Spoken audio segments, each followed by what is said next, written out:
delay.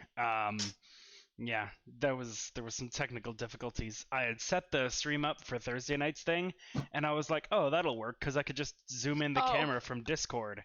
And no, you cannot zoom a camera on Discord, which is interesting. Yeah, right. So I had to take it off the mount, put it on the new mount, and then that required some rearranging of wires. And yeah, so that was interesting. But we're here now, and I actually have a little bit of a story to share with the players before we start. So oh God, what happened? No, it's actually a really good thing. It's cool. Okay. Okay. So apparently we have at least one viewer in Berlin, Maryland. And I know this because a friend of mine works at a GameStop there.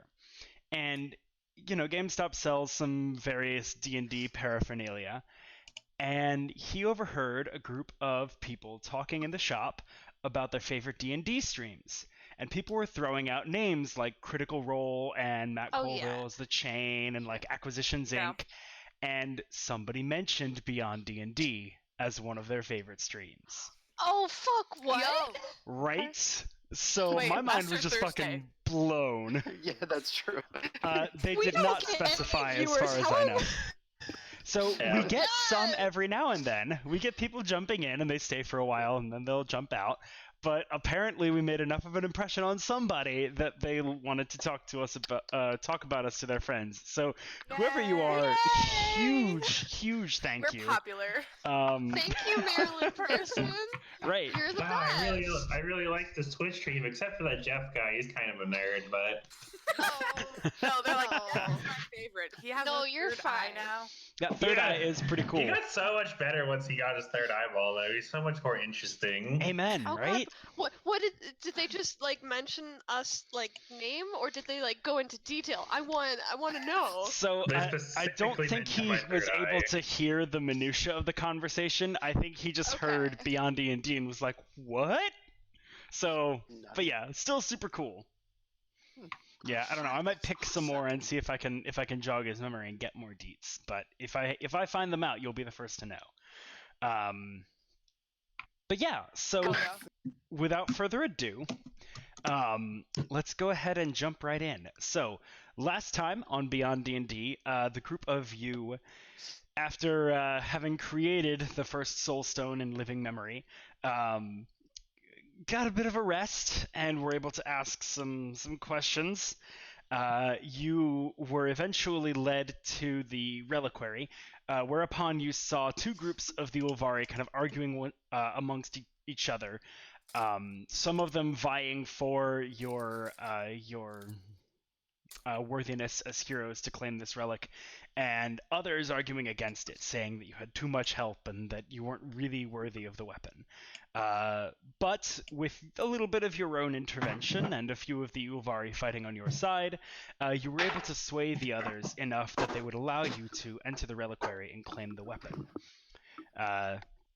So putting the soul stone in the door, you were able to kind of open this reliquary up, and Wartalk walks forward, and the rest of you kind of following, going up to this raised dais, whereupon sits a bracelet. Strange, it doesn't seem to be a weapon of any sort that you can see, but as Wartalk puts it on, he kind of instantly attunes to it and can see within its magical properties, and can tell that he can basically summon the weapon of his choice at will from within it. And it has a few other cool magical properties as well, but he claims Ortiarch, the name of this weapon, for his own. And after that, y'all kind of chat with the Ulvari for a little while, and you find out some very interesting things about the past, about the nature of the Scouring, about the Ulvari Empire itself, the magic they wield, and do a good bit of spell research on your own. Mostly that one on the part of Kayana and Wartalk. You stay for approximately 2 weeks. As I mentioned, the two nerds among you doing some research in the libraries. Jeff and Ilya mostly focusing on training with the Ulvari and gaining a little bit of insight into how they wage war, how they fight. Ugh, why are we dropping frames? Stop dropping frames. Can I just tell it to stop doing that? You can. Stop doing that, Stop it. Dap it. you fucking bitch. Wow. Guyana, where did you learn that kind of language? Oh, whoa. You watch your goddamn mouth. Yeah. All right. That's Stop fair. fucking swearing. We'll keep an eye on it. But yeah, so the two martial folks training with the Ulvari and the two nerds studying with the Ulvari eventually, getting their various goals accomplished and just kind of watching the Ulvari kind of reacclimate to the world at large and being able to kind of walk outside of the Secretarium and be in that space. Just as a point of kind of reference, it is the dead of winter at this point. It is the 10th week of Snow Scour, and like when the orb that previously surrounded the Secretarium falls, there's like a few inches of snow on the ground, like 6 or 7. But this far north, it does not stop snowing. So like you're there for like a week, and yeah, some snow melts during the day, but it also snows like just as much as it melts. So there's no like drop in the amount of snow, and in fact, it even increases a few inches as you're It's there. like And Minnesota. yeah. And the Ulvari are very well, like, used to this. You know, you get the sense that before, it wasn't very different before the scouring as far as climate goes. So they're just kind of, they're hardy, they're chill. And they are able to Well, at deal least with the cold climate weather didn't just fine. change. Yet, Oh, Wait, growth mindset. yeah. wait. Oh no. Yeah, once the artificers perfect big oil technology, we're all screwed. There we go. God, don't let Jasna tap into the oil. She will destroy the planet. Yeah, but it's Don't just say one. that Who on fire. cares? Oh, There's like a million more, right? Okay. oh Yes. God. Let's just pick up our civilization and push it somewhere else. Exactly. I don't see the problem, guys. Alright, so okay. it's okay. This hasn't happened. The Ulvari were basically a utopic society, except for not, because they didn't foresee the ruin their own. And anyway, it's okay. Hubris is 2020. Yeah, it is. Hubris is 2020. I look back on my life, and man, I'm still just as great as I was back then. Is Exactly. that Oh, what you shut mean? the fuck up. Exactly. But yeah, so the Ulvari are pretty well acclimated to the cold. It doesn't seem to bother them much, but for most of you, this is a lot more snow than you typically see. North of the Olvengart Range, it is very, very snowy. I'm cool with this. About a week or so in to your studies, one of the Ulvari is just kind of, shooting the shit with a few of you and mentions that he feels like there is a snowstorm coming. Okay. You mean we're not already in one? Oh, no. This, He means like no. a storm. Should we get a? You ever been in snow that came up to your chest? It's fun. That it is. You can make tunnels. It's a lot of fun. It's been a while since I saw one. It'll be a welcome sight. But, well, if you all are planning to travel, I don't know how feasible that will be. Just something to think about.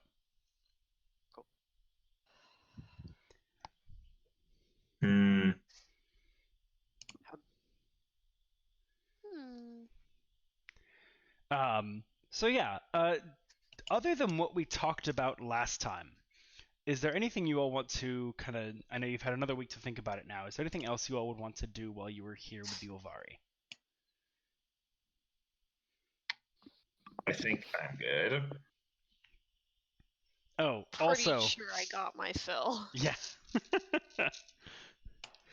Ilya, Yeah. literally every day Travian brings you something to eat. Yeah. Oh. every single day without fail. And usually it's on a tray with like a flower or like a sweet or something on there too. Yeah. Oh, you're in. He seems very much a fan of yours. Yay. Oh, I like this. I really like this. What do you do? My best. Well, you always do your best. Does that manifest in any specific way?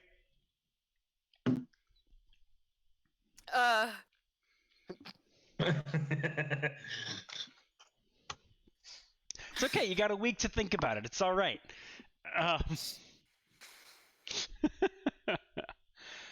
Ask him out on a date. Where will we go? There's a snowstorm coming. So you can stay in and keep each other warm. Yeah. You're a lot better at this than I am, Nick. Only with Travian. I mean, I could make an igloo and you could set something up in there. Oh, they could set something up. Have some Stop. like Stop, my man! co-op I know buddy it's not. prayer. Stop! I see the eyebrows. Pop. You could He build likes snowmen praying. together.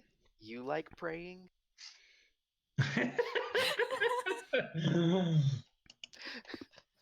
Lord. Is this Christian porn?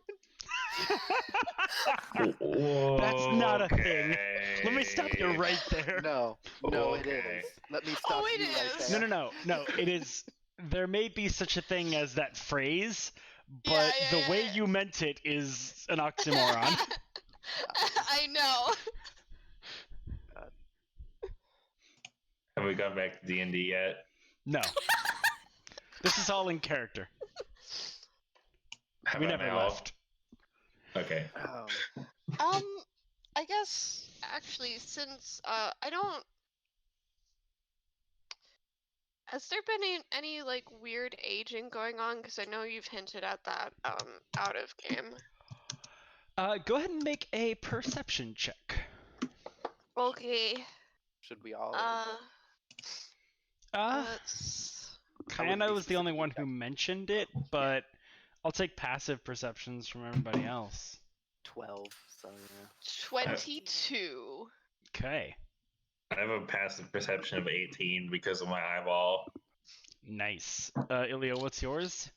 14. Okay. DC on this is 20, so only Kayana gets it nonetheless.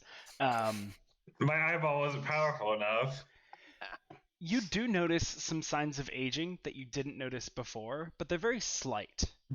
It seems Okay. like their aging is accelerated, but it's not like they're not like aging all of that time at once. Yeah. Okay. So it's just playing a little bit of like whiplash. Mm-hmm. Okay. Don't like that. And honestly, like it takes you a while to notice because at first you kind of pass it off as just like their bodies kind of getting reused to the world. Okay.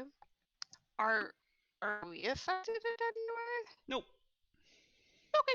You weren't in there for long enough to really like. It was like an hour, by the way. When the orb dropped down, it had been like an hour since you entered. Oh, that's neat. Okay.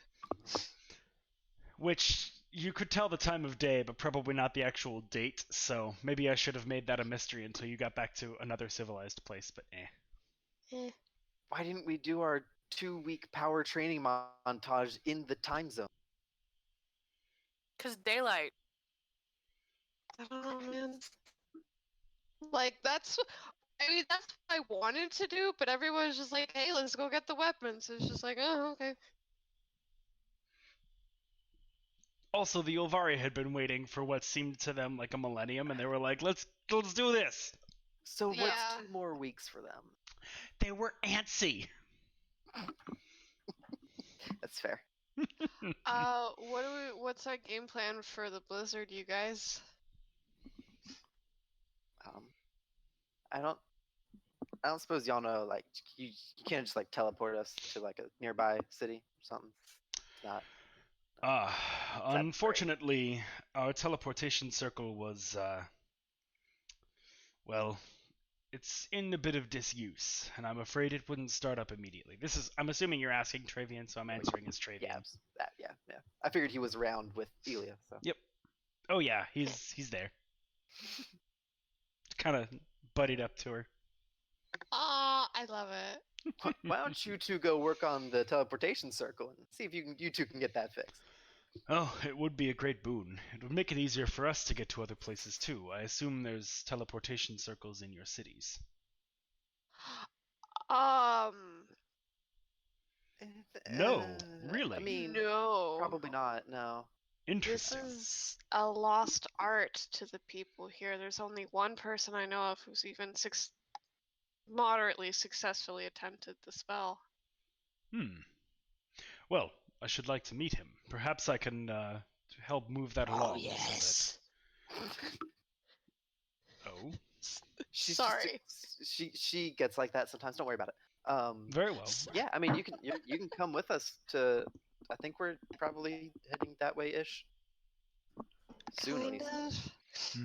We can point you in the direction if nothing else. Oh no, you have to make a stay here. I should remain behind for a while, but we will certainly send an emissary that way. Yeah. Well, certainly. Let us attempt to put back together this teleportation circle. See if we can't get it working. Will it help us without other teleportation circles? Is it like walkie-talkies? It doesn't have to be two-way, Oh, okay. but it's certainly a lot easier if it is. Yeah. Okay.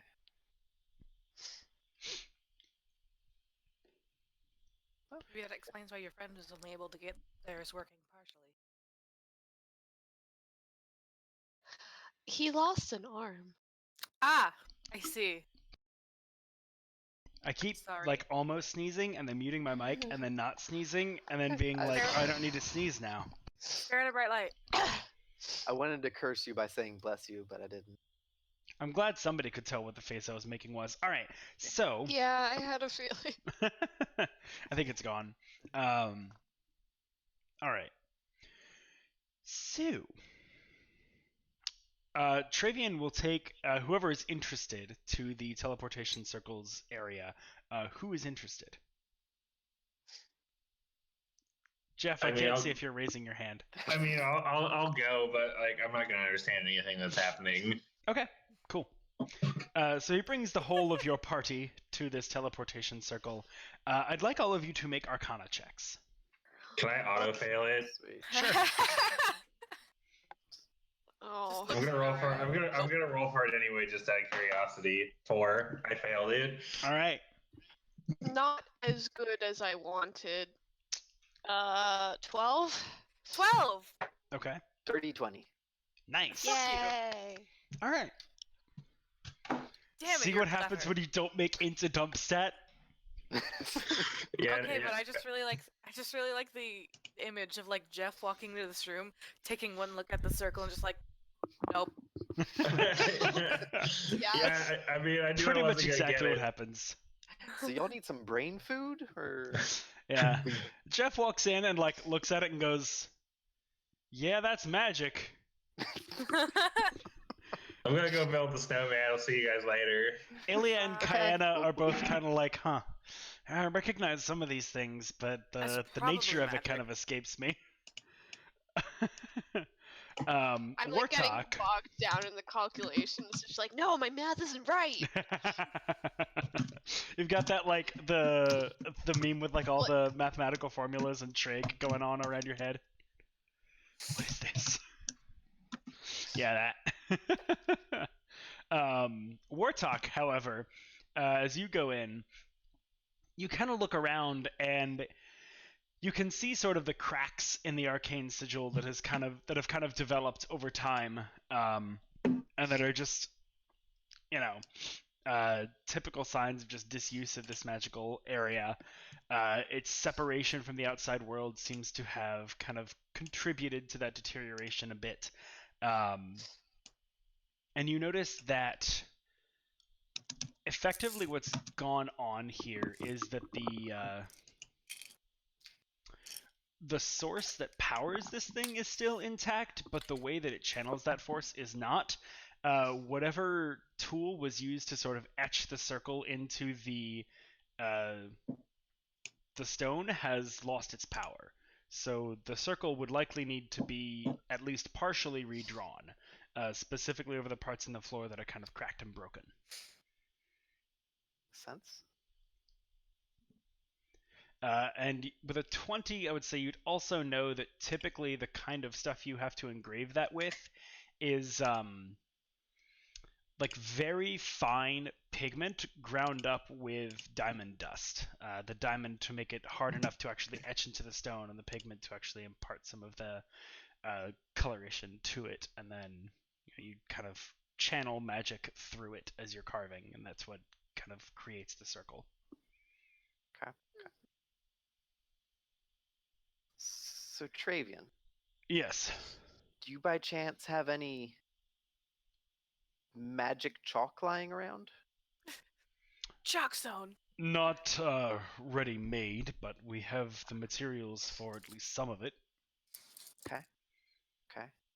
Although I think I know what you're going for. You're thinking that the cracks are breaking the connection between the magic, correct? Yeah, we just play a big game of connect the dots. The pigment we would need is not one we have here. Someone would need to go out and collect it. There's a deposit, if it's still there, and geologically it's only been the blink of an eye, so I would imagine it is. There's a deposit in the foothills of the Ulvengard range, just a few days south of here.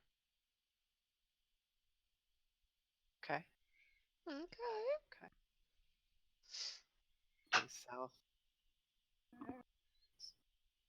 More feasible than going back the whole way in the blizzard, I guess. Well, the blizzard shouldn't be here for another 5 or 6 days. If you hurry, you'd make it back before then. Okay. It's not bad. Yeah.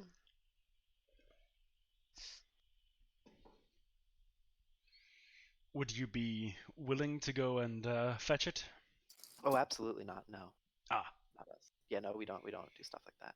I see. Well, in that case, perhaps we can organize a... No, we're good. No, we'll help. Yeah. Well, I shouldn't speak for everyone, yeah. I must admit, I am relieved. It would have been difficult to find folks to send out while we were trying to prepare for a larger journey. That's fair, yeah. Yeah, I imagine we could. I mean, we gotta talk with the three-eyed dragon guy over there too, but. Just tell him he gets to punch something, he'll go. Yeah. Fair. See, there you know may him very so well be already. danger. It is, after all, an unexplored section of the mountains. Some monsters do occasionally live there. Good. Blech, how have we've dropped like 100 seconds. That's not great. Yeah, I don't get what's going on here. It's like almost 2 minutes. Well. Alright, well, whatever. It's not the worst. Okay. Then, in that case, we'll get you outfitted with some rations to keep you fed on your way, and you can be off. Cool. Alrighty. Okay. So, about an hour or so later, after you all have had time to gather your things, Travian meets you with a rather large kind of sack of food that he kind of divvies out amongst the four of you as you say your farewells. And he says, "Now, do beware. The only well, we can't make any guarantees about the environment. We don't know what it's like now. It's been a few hundred years. The creatures that live here may very well have changed.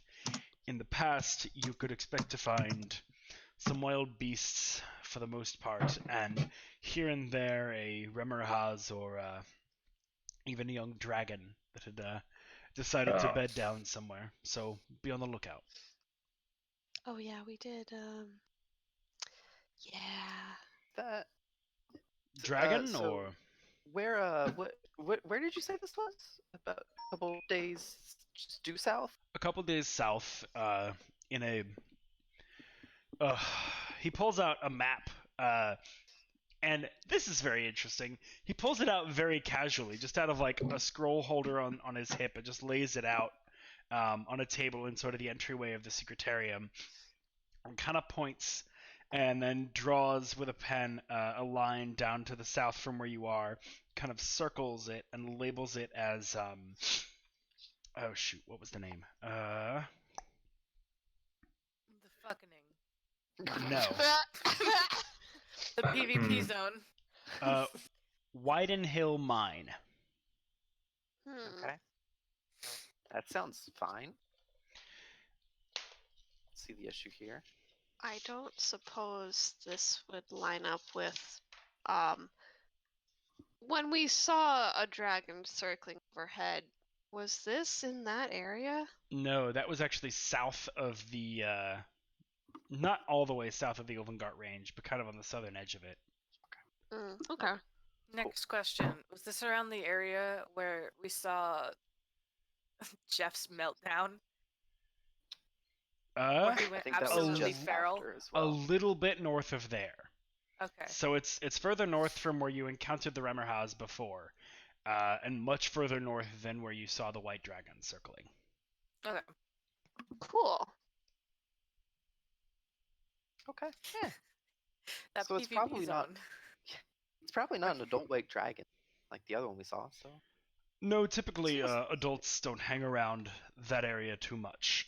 They tend to stay towards their caves or their coastal homes or forest glades, what have you. The mountains, the foothills don't offer quite enough shiny for them. Food, indeed. Yeah.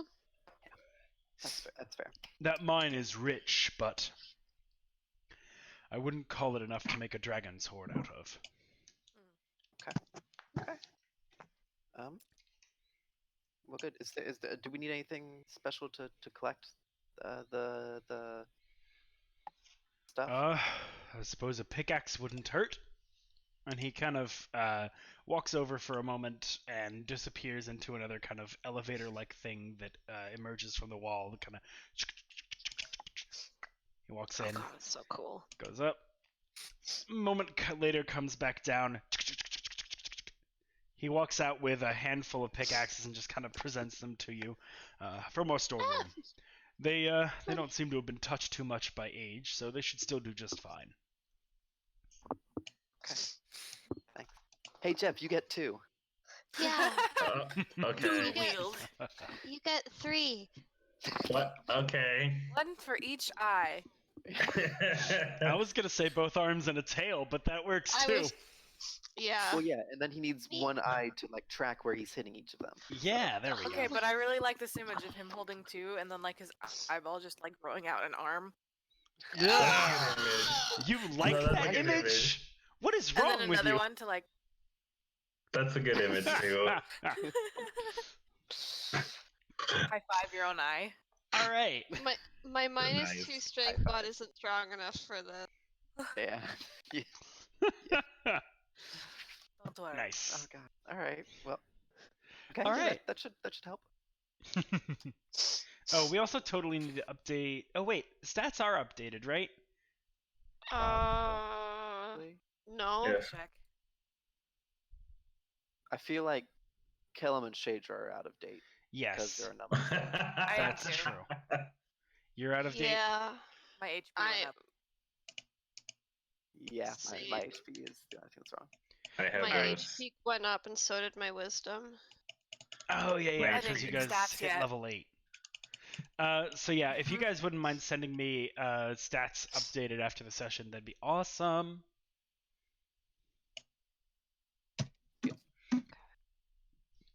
All right. So, I would like everybody to make 2 Constitution saving throws. Oh no. But before we leave, I'm gonna show the party the snow clanky that I built outside while you guys were fiddling with the magic circle. Make a performance check. Okay. It's still gonna be aww. 5. It is a vague approximation of Clanky. One of the arms is kind of already melting, but like you could tell it was meant to be Clanky. You That's did cute, very well, Jeff. I Jeff. can see his Bulk. face. Yeah, his face. Yeah, it's around the head area, right? It's very avant-garde. Ah, yes. I Whatever don't that know what means. that means. Oh, honey. I mean, I knew he's just so large. It was hard to just keep all the snow together. No, it's cute. I like it. It's cute. File. Because it just keeps falling down. Yeah, but I still like it. Like, I like your Amazing. blob. Your blob Well, is cute, man. Great. Maybe next time I'll try an ice sculpture that might hold together better. Yeah, maybe. Yeah, you could use your ice breath. It's kind of chilly. Yeah, I should do that next time. But Clanky it's- sees it, and he gives it a big but very ginger hug. No. Precious baby. Guys, we need to get Clanky a Mrs. Clanky. Oh, Wait, no. can I feel robots like that's the blush? plot. Okay, Google, can robots blush? Okay, but I feel like Dr. Frankenstein went through this, and it's like We'll be better than him. He was a college dropout. We didn't even go to college. How does that make it better? He gives up. We don't. All right. So, after witnessing the artistic magnificence that is Jeff's sculpture of Clanky, the group of you set out, and can I get those con saves? All right, 2 con saves. I mean, Ha. do you really need them? I do. I passed both of them, I 14 think. and I- 15. I got dirty 20 and 25. Cool. Fuck you. I So I got have a big con. I know. 8 for my first one, and Okay. then a natural 20 for the second. Okay. The third one. Sorry, I have a +3 mod. Okay. I mean, what is Constitution? So, Ilya, what were yours? Health. What, me? Yeah. 14 and 15.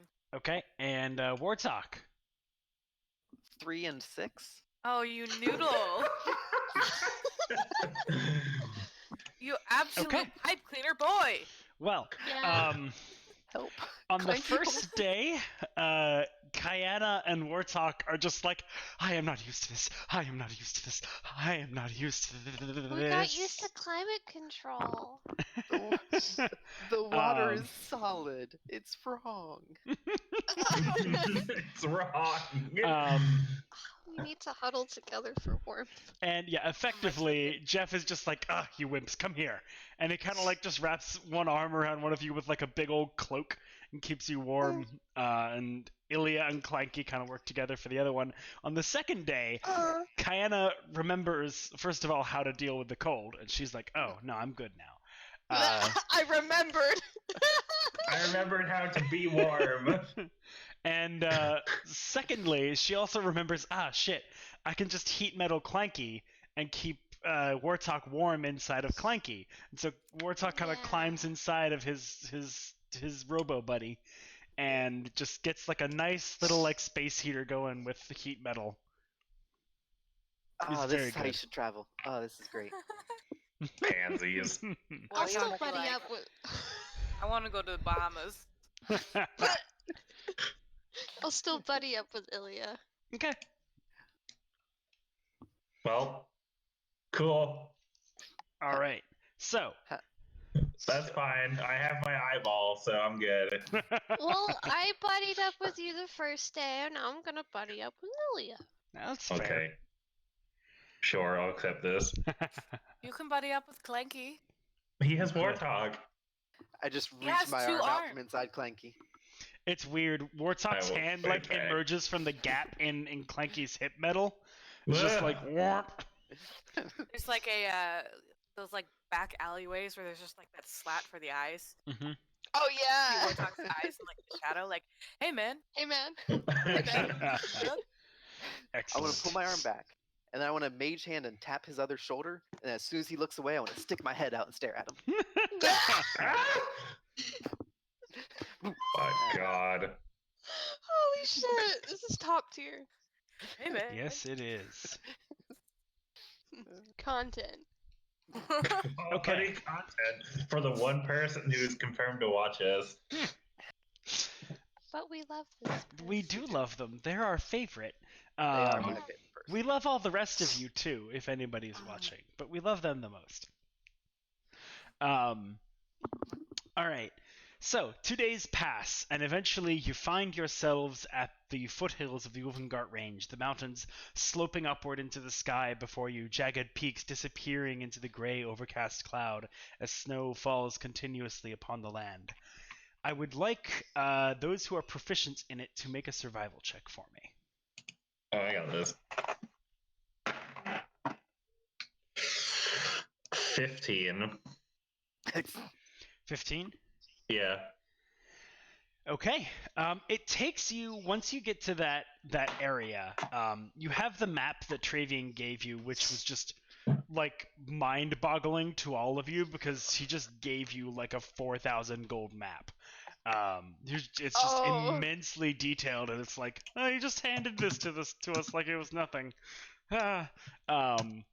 So you're looking at it and you're kind of trying to gauge exactly where you are. Not being like the most proficient at map reading, it still takes you a little while to finally locate the place. But it's only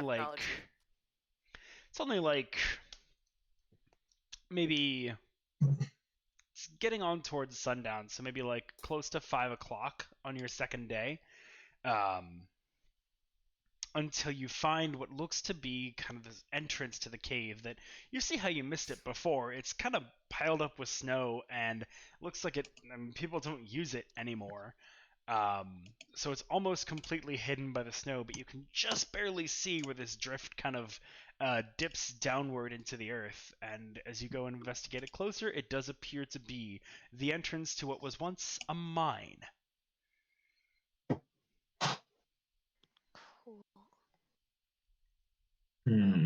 Guess this is the place.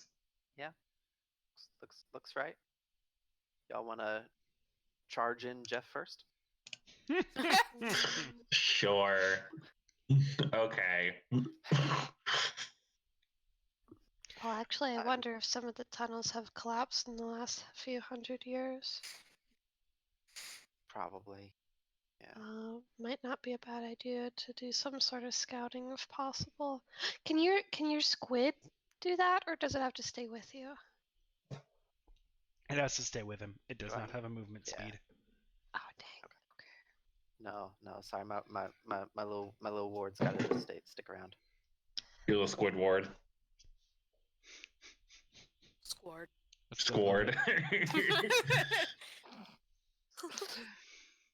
Come and meet Squidward. That should be our next go live notification.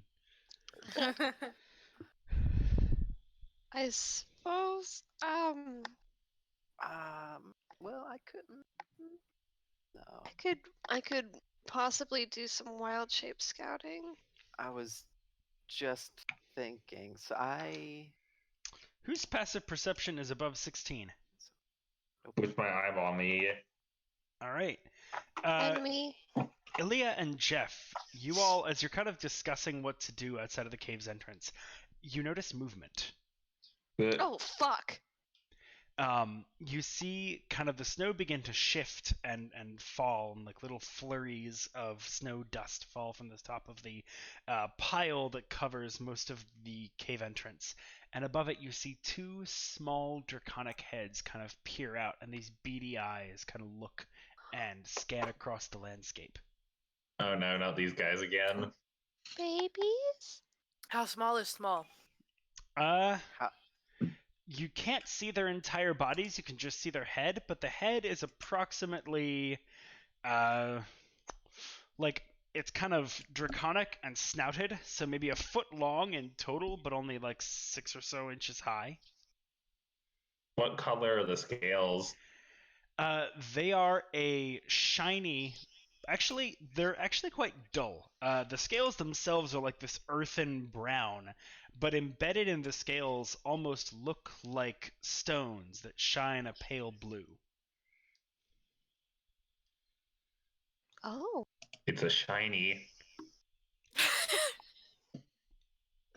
Use a quick ball. Master Ball, go. How far away are they? From you right now, about 50 or so feet. They haven't yet noticed you, but they are scanning the horizon. It's just that you guys are kind of low down and amongst the snow right now, and they're not looking your way yet. Okay. What do we do? I can speak dragon. Should I call out? Maybe. What are we whispering about? Yeah, what's going on? I'm gonna just quietly point. Do we see them if we look? Yes. Once Jeff points them out to you, you can see the two small heads peering over. Their eyes do scan over you, but they don't seem to notice you. Slowly sinks down into the snow. Retreats back into Clanky. Should we say something? Should we hide? What do you think? I think, Jeff, you should maybe try and communicate with them, yeah. Also, that's right, Clanky. I'll assume that there's some intact trees and shrubbery that Clanky is hiding in. There's a boulder. I'm gonna quietly call hello in draconic. The two heads kind of perk up and kind of start looking around. And you hear you see one of them kind of like duck back and say, "I heard something. Come with me." And a few voices kind of answer back, and you just hear this like the rest of you kind of hear this like faint kind of echoey, excited chittering. Jeff, you hear, oh, a noise. And Oh no. 4 kobolds kind of emerge from the cave's mouth, 3 including one of the 2 that you saw before. One of them is staying at the cave entrance, but 4 of them kind of come out from around the snowdrift and begin kind of searching the landscape, calling out, "Hello, hello, hello." And then Jeff's like, "Oh, I know what these guys are," and then I'll call back in draconic. Hey, just passing by. Y'all live here? Yeah, for a little while. Where are you? Oh my god. Should we emerge? You can. You can. I'll poke my head out and wave. Okay. 2 of them kind of wave at you. 2 of them look a little bit more leery. One of them says, "Wait, he might not be friend. What are you doing here? No, we're friends. We come in peace." Why do you come here? No one comes here. We're looking for. What are we looking for? Like a chalk kind of substance? Yeah. We're Shiny just pigment. we're just looking for chalk. Well, chalk, I don't know. There's stones in the cave, but you're probably not going to want to try and take any. Why is that? Well, well, how do I tell him this? I got it. You know what a dragon is, right? I'm very familiar with the concept of dragons, yes. You know, kobolds kind of hang around dragons. I suppose that would make sense. Well, there's a dragon. What kind of dragon? Kind of just gestures to himself. With his scales are kind of the same. This like dark, dull, earthen color for most of it, but then these like just embedded stones in his skin. I love them. What is Let's the dragon your friend? That's a kind term for it, but he doesn't kill us.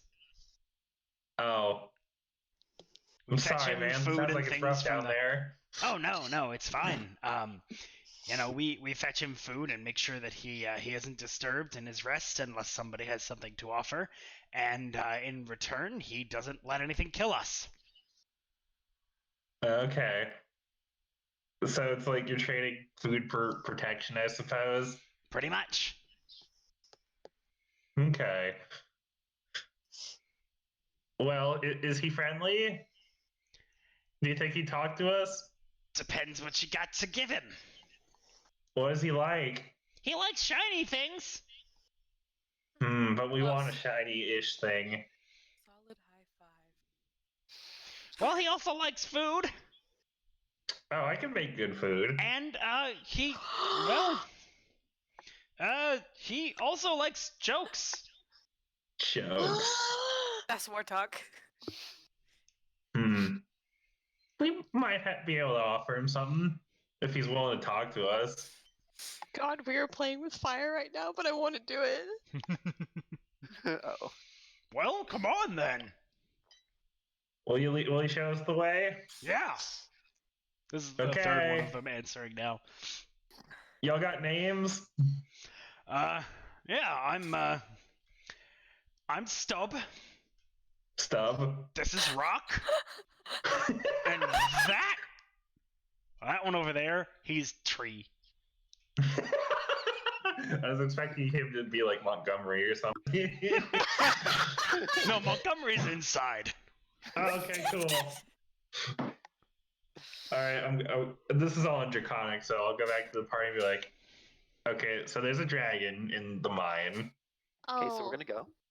So I'm gonna shout back to the kobolds. 1 second, please. Take your time. Yeah, so there's a dragon in the mine. They might have the chalk we're looking for, but we're gonna have to offer the dragon in there something for it. He has scales like the kobolds. They're kobolds, by the way.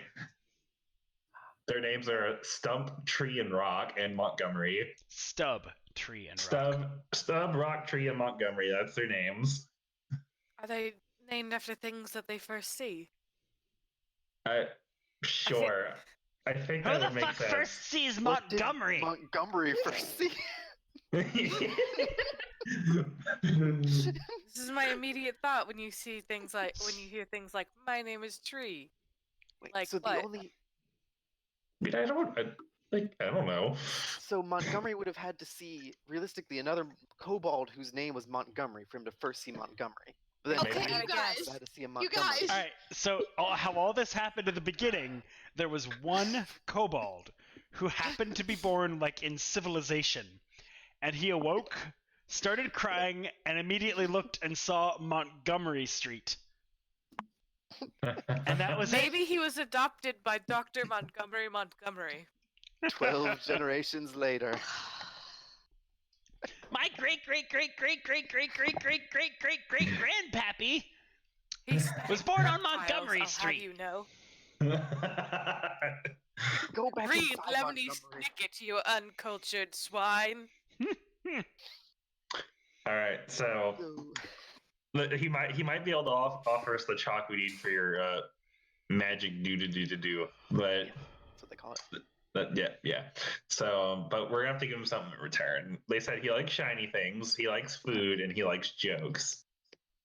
Okay. So I might be able to supply the food, and Wartalk might be able to supply the joke. I might have a spare shiny thing. I don't do good under joke pressure. Despite Well, being, under the ocean. we came all this way. I have some If spare it- shiny things. From talking to the kobolds, the dragon side doesn't seem to be evil. He just keeps to himself. Wartalk gets inspiration. That'll I'm help gonna with your use that on a joke-telling. joke roll later. I figured you might. So I guess Does This Jeff is- have inspiration right now? no. So Well, I hope as you your all are cooking kind of check talking, goes well. Tree kind of comes stumbling up and goes, "Hey, Hi. hi. Wait. so Let- he likes food, and well, you guys don't have any. Well, I don't see any food. I can make But- food. I know good places to get food. Oh, Okay. do tell. Well, there's something I want too. What was that? Take me away from here. When you leave. If you live. Oh. Oh god, we can recruit him for our town or our base. It's happening Yes! again. It's happening Yes! again. Why do you want to leave? Is your dragon buddy not so much of a buddy? No, I like him, and I like the friends I've made here, but, well, I saw something one night. I saw a big, burning ball of fire fly through the sky. It was amazing. And I saw it, it went that way, and he points to the west. I said, no, wait, it went that way, and he points like directly south. Or maybe it doesn't matter where it went. I want to go find it. Oh, God. I love this child. I'm gonna relay his ask to the group.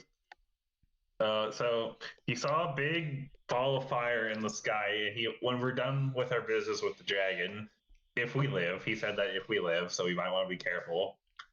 He wants to go find the big ball of fire, and he doesn't seem to remember which way it fell. It was either west or north. Yeah. Do you think cool. this big ball of fire might have come from the east and then just darted across the sky to the west? I will ask the kobold this in draconic. He kind of looks at you confused, Warthog, and just like he kind of like plays with a tooth and it pops out, and he's like, throws it into the ice. And he looks at Jeff as you start translating, like, huh? Oh, yeah, yeah, I guess it did start in the east. And he kind of nods. Well, no, back to Warthog. Yeah. So Jeff, I don't think we're getting him to that ball of fire. Why is that? I think the ball of fire was the sun. Oh. Jeff is just gonna stare at Warthog for a second. Face palm slowly. Oh no. Everything okay? Yeah, we're just give us a second. We're discussing it. Sorry. Who's speaking right now? Is it Tree? Yeah, it's Tree. How Okay. quickly did it move? Oh my god, Yeah. Tree wants to grow towards the sun. I'm going to turn draconic. How fast did this mystical ball of fire move in the sky? Was it like an instant? Did it take a while?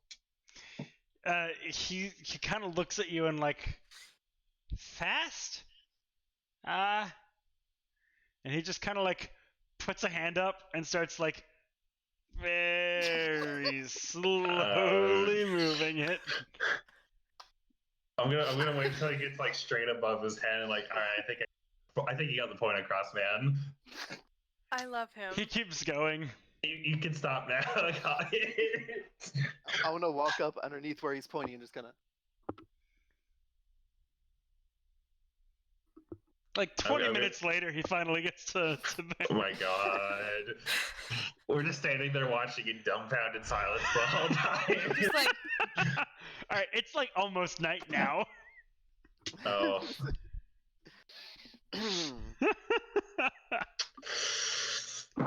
So she's like, will you take me? What? I'm gonna turn back to the group with just a what the heck do we do expression on my face. What do we say to the poor little guy? I don't want to crush his dreams. He wants us to take him to the sun. We can't do that. We can take him to a library, and that'll be the next best thing. why don't we just? Are you take him saying to- learning is the light of the world? Or that he can learn what the sun is and figure out that he's a dumbass? Whatever interpretation you want, Matt. Cool. Good to know. I'm gonna ponder this for a second. So you're saying we should take him to some place where he can learn about the sun? All right. Oh, jeez. Okay, I'm gonna turn back to the kobold and speak in draconic. We might be able to offer you something better, mate. You know that ball of fire. Better than the ball of fire? His face just lights up. We could take you. That knows all about that ball of fire. We can't reach it ourselves, but if we take you to the right place, I know I can.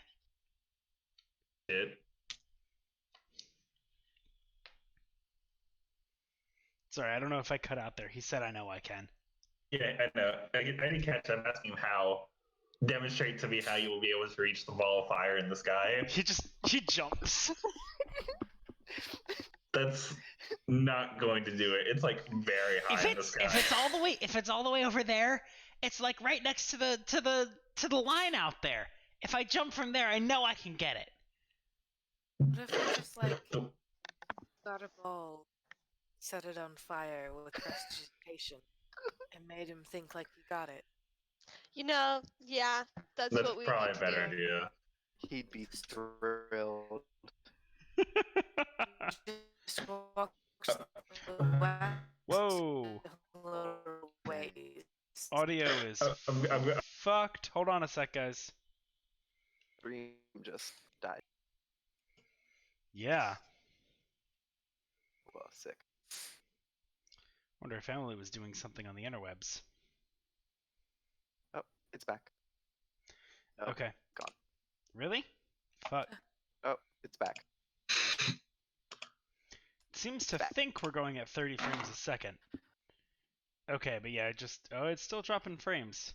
It's still dropping quite a few frames.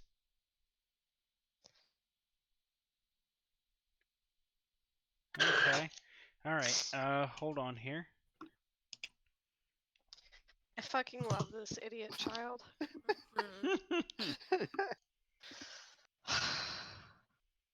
Like, wow, that's just one of my biggest weaknesses. Idiot children? Just dumb Well, kobolds not... in general. No, just dumb boys. Okay, I think we might be back to stable. What, Nick? What? You know what's weird? Like, the bit rate is super high, and the frame rate is easily above 30, and my CPU isn't even maxing out, but it's still dropping frames. Maybe it just really needs a wired connection. Maybe Wi-Fi is just terrible. Yeah. Which means I probably need to find a way to set up the power line adapters again and get one up here. And also get an Ethernet adapter for this computer that does not have an Ethernet port. Oh, what? Oh, man. A lot of new laptops don't. Anyhow, alright, technical difficulties I think are resolved, so let's jump right back in. I know I can get it. If you just get me all the way over there, I can jump and I can get it. Alright, I'm gonna hold my hands up and I'm gonna say draconic. I'm very confident about your plan this year. You got it! And then in common, I'm gonna say to the party, "Is this what we're doing? We're just gonna." Nah. I'm gonna like gesture, making like a fake ball, I guess. Yeah. Yeah. Yeah. Think about the look on his face. He'll be so happy. He got a nat 1 on his insight, so he thinks that you all are talking about like giving him the ball of fire, and he's like, he kind of like starts letting out this just like long.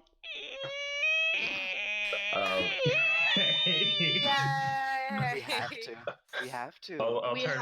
Fine. I'll turn back to the kobold and like, all right, you help us get some of the chalk we need, and we'll take you to the ball of fire. Deal. Sorry, stream. If the thing just moved, it won't anymore. I'll extend my hand to shake on it. He doesn't really understand at first, and he kind of like looks at your hand and sniffs it, and he goes, "No food. What do?" You know what? It's not important. We deal. As long as we understand that we have a deal, it's not important. All that Okay. matters is that big ball of fire, right? Big ball of fire! And he starts running back to the cave, going, "Big ball of fire! Big ball of fire!"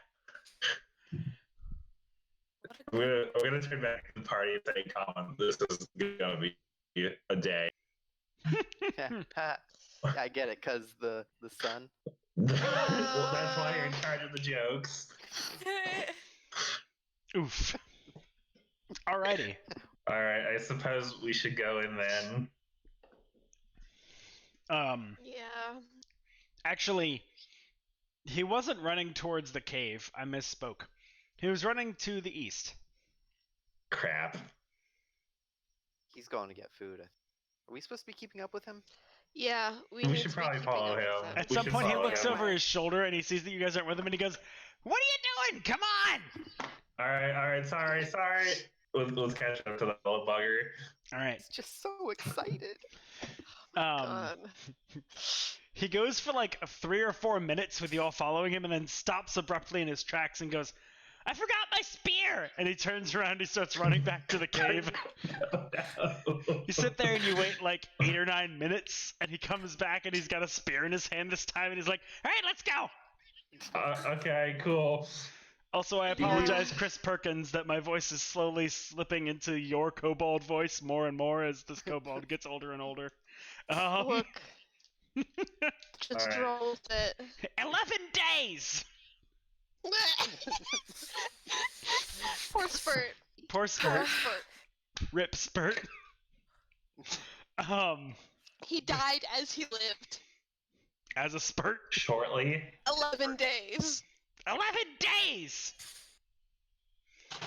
All right, so we will follow Tree into the tree. All right. Tree goes into the trees, and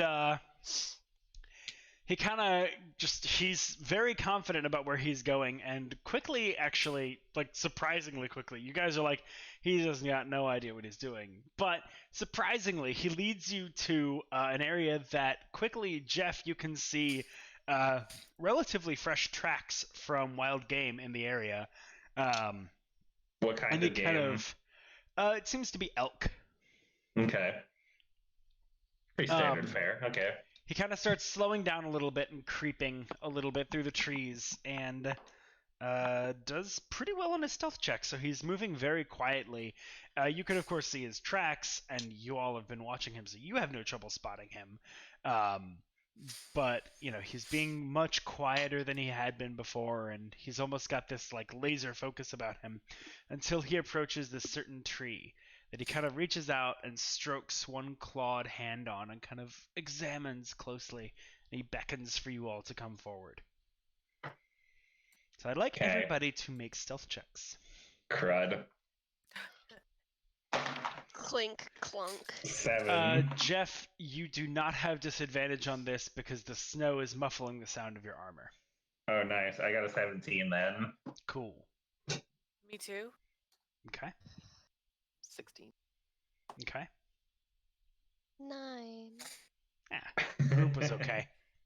Okay. It's a group check. You're fine. So Kyanna is kind of having a bit of trouble picking her way through the snow, but Jeff and Tree are both able to kind of help her along. Jeff just kind of making sure that he steps before her to see where any twigs might be lying under the snow or any snow drifts that might catch her unawares.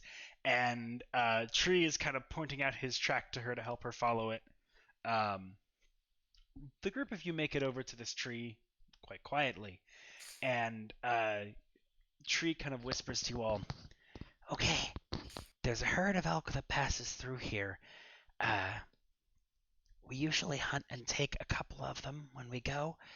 And so they kind of migrate through the forest as they get wise to where we are, and then they move on, and then we go to where they are again, and they move on. But the herd is still pretty darn big. And this is where they've been lately. We haven't hunted them here yet, so I think we can get a pretty good catch if we go up the trees in this area and just wait, and then we jump down and we catch them when they're not expecting it." So we're gonna climb the tree and do like a pounce on them? Yeah. Okay. Well, I'm good at that. If some of you aren't, maybe we can come up with something else for you to do. I think. I could cast Entangle on a bunch of them, maybe. Yeah, I think we've got ways. We've got ways. He kind of looks like a little cock-headed at you, like cast and. Oh wait, he doesn't. Actually, he does speak common. Does he? Yep. And the first words you hear him say in common are cast and tangle. I just pat him, little boops on the head. Don't worry. I'll like catch a magic. bunch of them. He says okay in common. Okay. And he looks back to Jeff and continues in draconic. You might not do well in a tree. But yeah, I understand. Some of our bigger cousins, when they go hunting, if the snow's deep enough, they'll lie down in the snow at the base of a tree. Oh, that's a good plan. Yeah. Yeah, I'll do that then. It does get a little warm under there, so be prepared. Okay, I'll be prepared. Okay. He starts clambering up the tree. You see little scratch marks on the bark. Alright, so I'm going to relay the plan to the party. Alright, so he's going to climb a tree, pounce on one of those suckers when they come by. There's a herd of elk on its way here. I'm going to burrow under the snow to try and disguise myself, because I probably shouldn't climb in trees. And then the rest of y'all got magic, so you'll be fine. We cool? Word. Cool. I'm going to start digging under the snow. Okay. The plan for War Talk is just shoot a deer. On the hunting with my dad. Alright, so what are the three of you doing? Wartalk? Yeah, no, I want to be ideally past, and then just getting ready to shoot. Ideally past what?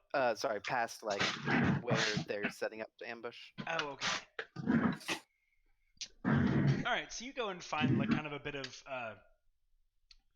of shrub that is not quite completely bare, and kind of hunker yourself down behind it with a clear enough view of this area that should the elk herd come, you'll be prepared. Kayana, what about you? I'll go up in a tree and just be prepared to cast Entangle on as many of them as I can. Okay. Ilya.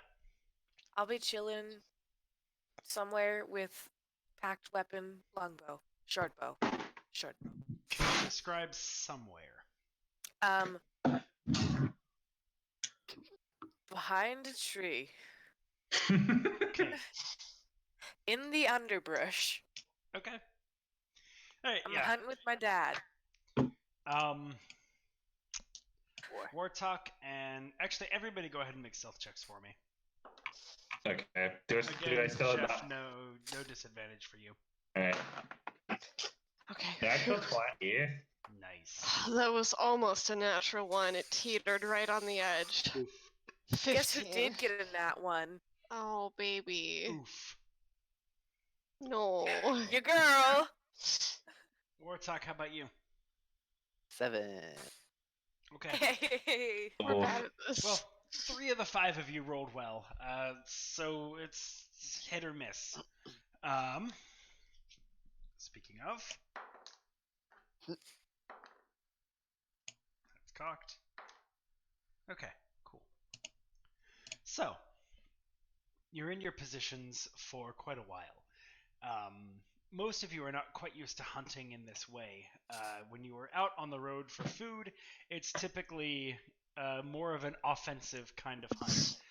You go out, you find tracks, you track the animal, you take it down and bring it back to the camp for food. With this kind of like lying in wait and using the animal's patterns to your advantage, it's clever, but it's not easy for you. You're kind of fidgety and a little bit just impatient as you're waiting a little over an hour, as still as you can be for these elk to come. But eventually, you do hear the traipsing of many hooved feet through the snow.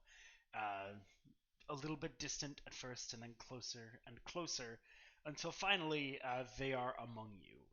And it's a herd of maybe 16 to 18 elk, kind of sticking mostly together in an area maybe covering a quarter acre or so, maybe a little bit more. They're kind of passing, as Tree predicted, right through the area where you all are encamped, or where 4 of the 5 of you are encamped. And so if you would like to, now's your chance to jump on them, cast Entangle, etc. Tree himself has not yet pounced. I feel like we should maybe wait for his signal. Okay. Yeah. He wasn't He's the smart one enough who- to actually set up a signal with you, but he will. Maybe. He knows when he wants to go. Yeah. We'll and go- I'm waiting we'll go until when they he go wants to past go. anyway. Okay. So Tree waits in his tree until the herd is about like centered on where he is. Basically, you kind of in that split second figure he probably wants to wait till the middle so that they're all in the most concentrated area around him and they can get as many as possible. You know, the edges might flee, but the center of the pack is probably pretty well under wraps. So you watch as Tree leaps down with his spear and plunges it into the back of one of the elk. That immediately begins to kind of scream and rear backwards as it falls. And what are we doing? Entangle. Okay. What's the radius on Entangle? It is a 20-foot square. 20 foot. Wait. 20 foot. That a is what side? it says. Okay. Cool. Yeah, 20, All right, so 20 feet on each a side. So you capture. Let's see. They have to make strength saves DC 16. They all fail. Oh fuck. They are at disadvantage because this is a surprise to them, and they don't really have that great of a bonus. I'm not even going to roll. I'm just going to roll for how many you actually capture, which is 9. Ooh. Hey, that's a lot. Yeah. Okay. So you capture half of the herd, including the one that Tree has already felled. But you catch 8 others in your grasp. The rest of them are immediately beginning to flee. What are the rest of the other 3 of you doing? I'm gonna merge from the snow and chuck a spear at one of the ones that wasn't caught in the entangle. All right, so you burst forward and you just throw your spear at the closest one you see that is fleeing. Make an attack roll. That is a 17 to hit. Oh, straight in the neck. It just falls to the ground. Cool. Nice. I contributed. Ilya, what you doing? I'm going to attack using my bow The bow? at Okay, one of the ones that haven't been entangled. The fleeing ones. go for it. Yeah. First one's a 10. Okay. That will hit, but it will not be lethal. Cool. I'm gonna hit him again. Okay.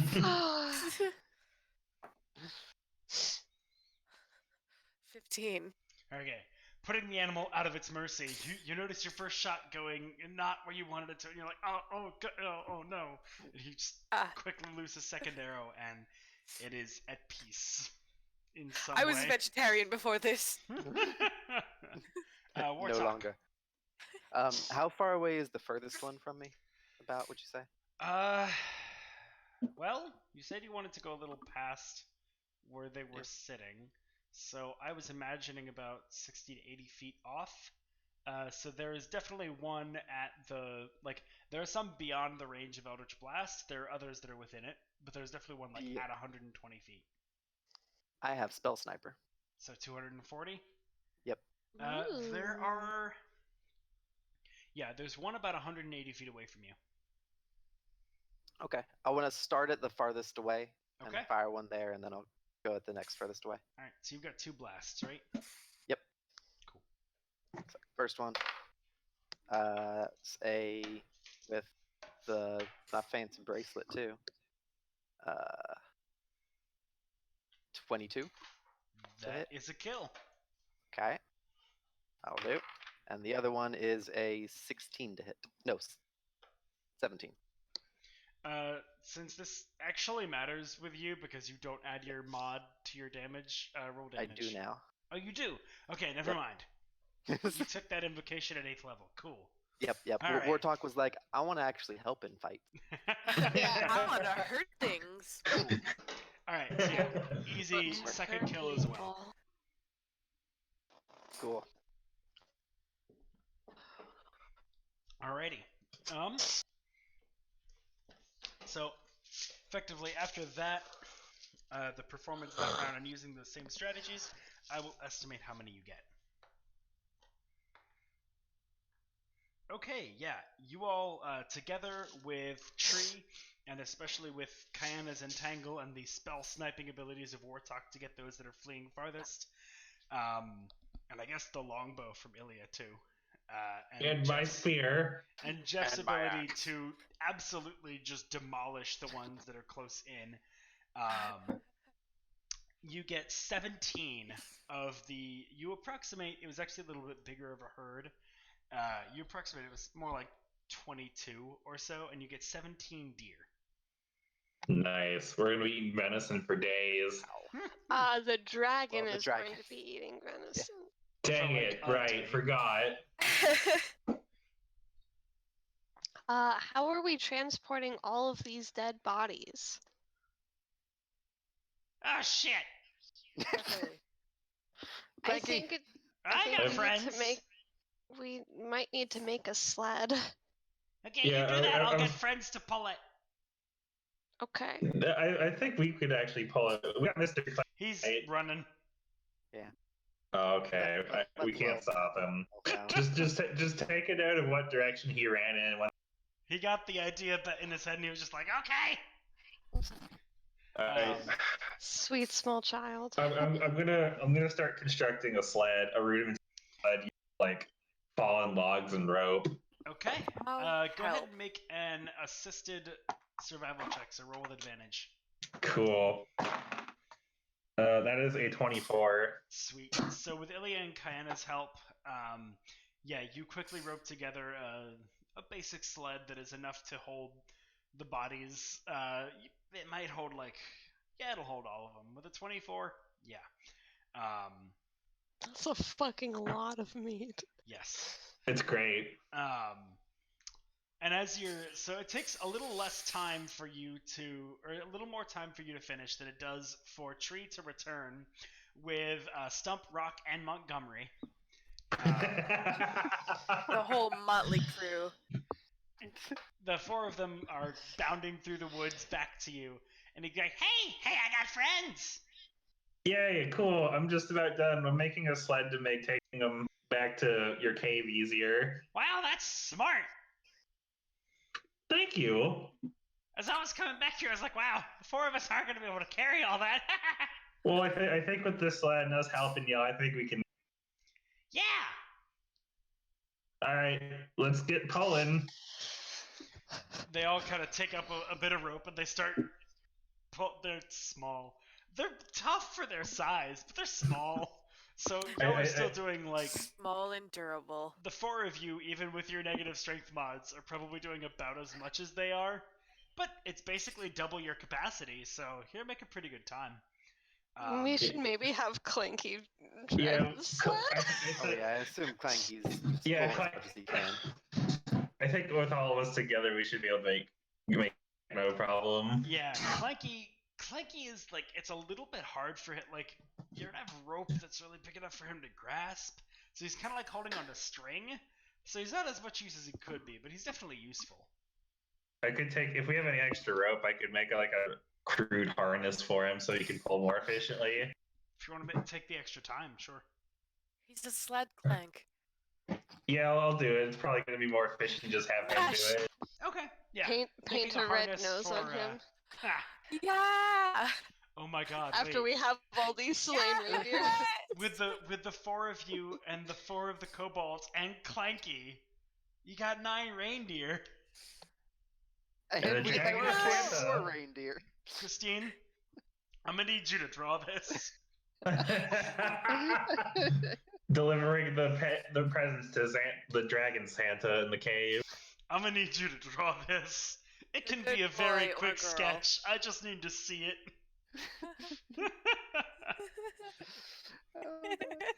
All right, so. Damn, I'm out of beer. What have I Oh. done? What have I done? I rot. Your best. So yes. That's not true. The miniature sleigh pulled by 8 regular-sized reindeer and 1 just fucking enormous reindeer makes it back to the dragon's cave, and you kind of park it outside, and you're like, okay, got back here, and Tree goes, okay, I'll go tell him that you're coming. It's like nighttime by the time you get here. He sleeps most of the day, so he probably won't mind getting woken up. But if I don't come back, just like wait till tomorrow and then try again, okay? I hope you come back. While we're totally waiting does for this him. while running too, by the way. Yeah. Jesus. While we're waiting for him to come back, can I try like skinning and cooking some of the elk to make like just venison steaks? Maybe it'll taste better. Field dressing takes a while. I can do like one, just like several normal deer, one really good bite of deer Make for a the survival dragon. check to Like see how filleting efficient them. you are. Beer Okay. tartare. That's a 13. Okay, you kind of, like, you assume that the dragon is not gonna, like, he'll be happy to have some of it cooked like that, but he's not really gonna care for the most part, like, if some of the meat is ruined. So instead of taking, like, the excess time to, like, really, like, cleanly take off all of the fur and, like, you know, make sure everything, like, you know, got the, I'm not gonna go through the gory details of field dressing, but field dressing, you're just like, well, I know where some good meat is going to be, so let me just cut in, take that out, and not worry about the rest. So you do that, and you start cooking it, and do a little bit of like a searing with a nice rare center, seasoned with your own. By this point, I assume you've developed some kind of spice blend that you like to do for red meat. The chef special. So seasoned with your own little blend of spices. And you get maybe like 2 pounds of meat that are like that, in the time that it takes for a tree to come back and say, well, you didn't kill me, so I think it's okay. Good. Okay. He said, bring me my evening's entertainment. I think that means you guys. Oh, that doesn't sound great. I'm gonna relay that what he said in that exact phrasing. Oh, okay. So, do we still want? Can I ask a question, Tree? Sure. How much entertainment does he has he gotten a lot of entertainment before from passerbys? Oh yeah. How many of them make it out? Oh, well, kind of starts like counting on his fingers. Okay, that's good. Yeah. Wait, no, he stopped. Yeah. Oh, okay. No. Oh, no. Oh. Yeah. Ah. They made it out. Oh. But, well, yeah, they made it out. Ah. No. Yes. Made it out alive, to clarify. Yeah. Oh, okay. I'd say about half. Okay, I like those odds.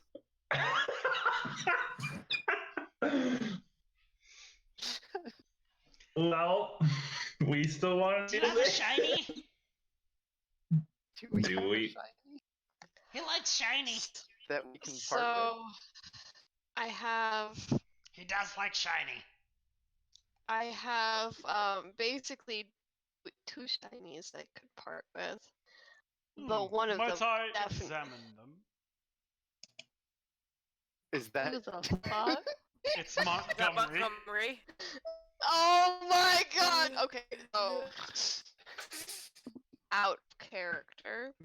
One of them is a diamond that I would like to save if possible. Mm-hmm.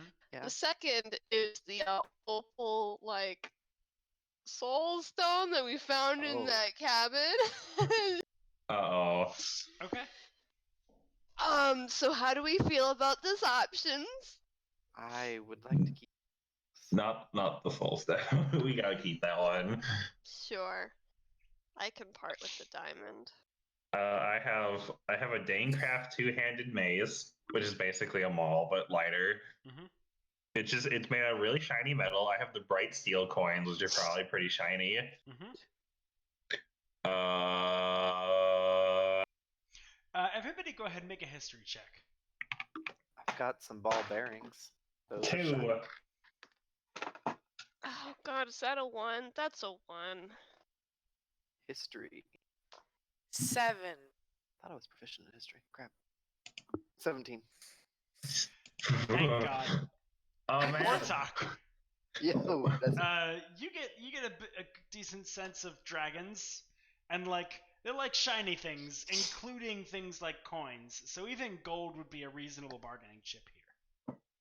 okay. Okay. Yeah, I have some platinum pieces, I guess. Yeah, they Even like better. coin. So we've got a lot of. I mean, we've got even just in the Clanky Fund, we've got some I platinum. mean, I guess we could technically just have dip 2 in. holy symbols. No. I'd no, imagine that'd be shiny. Oh. we shouldn't. No. We can get by with the Clanky coins. Are you sure I can't Sub- give him my subcoins, Jesus clank- pamphlet? Is that one of your holy symbols? Just a pamphlet? Yeah, that's the one I can give away. Nice. Ah, Excellent. yeah, I mean, I think with all of our coin, especially those shiny coins, if we wanted to get rid of the shiny coins. I was hoping to use them for something eventually, think- but if we have to part with them so we don't die or have to give up something more valuable, I'd be willing to do that. Okay. Yeah. And any of you funny? He's No. funny. I point to Warthog. Tell me a joke.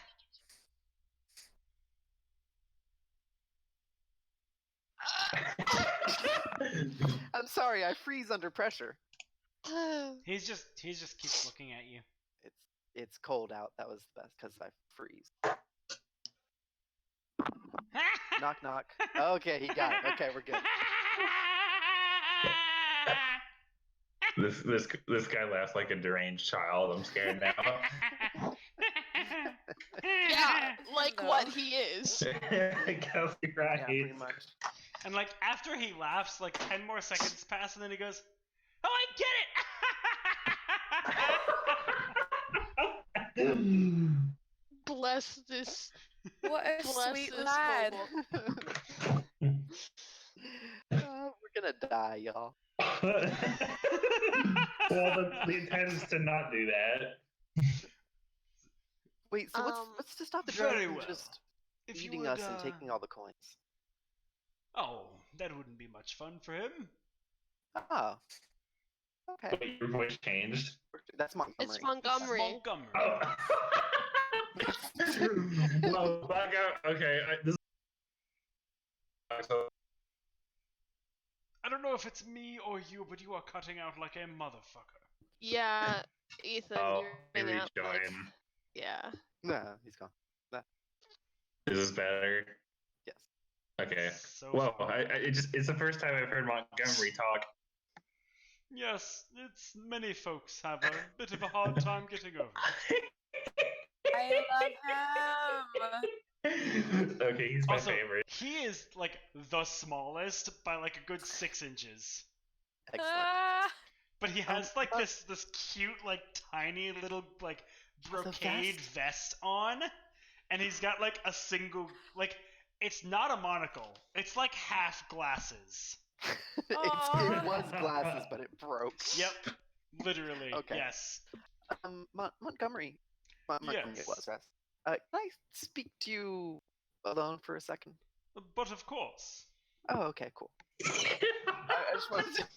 want to take him aside, Okay. primarily out of earshot of tree. Okay. Montgomery, yeah, are you aware of this ball of fire that tree is wanting to get his hands on? Oh goodness, the sun. Yes. Oh, sorry.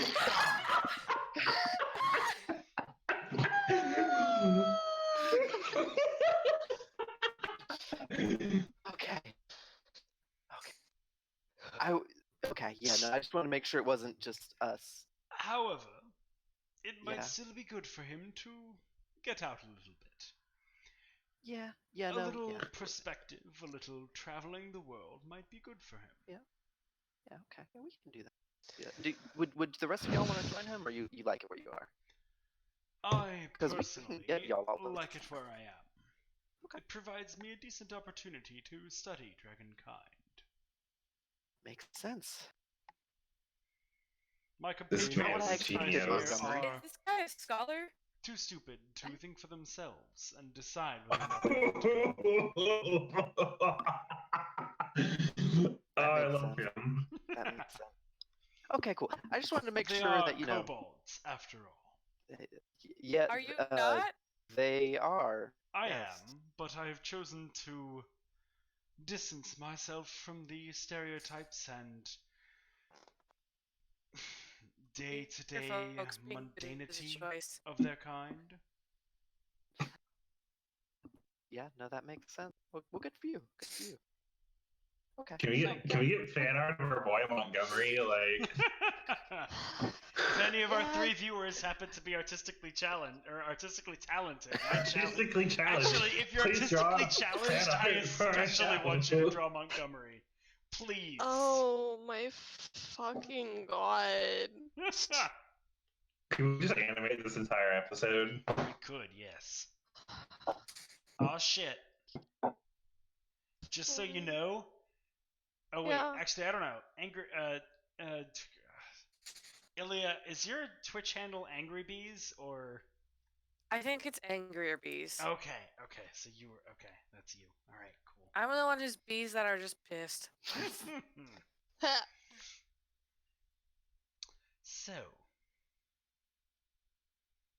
yeah, all right. Montgomery kind of leads you back to the cave's mouth after you all are done chatting, and he says, "If you'll follow me, I will lead you to our master."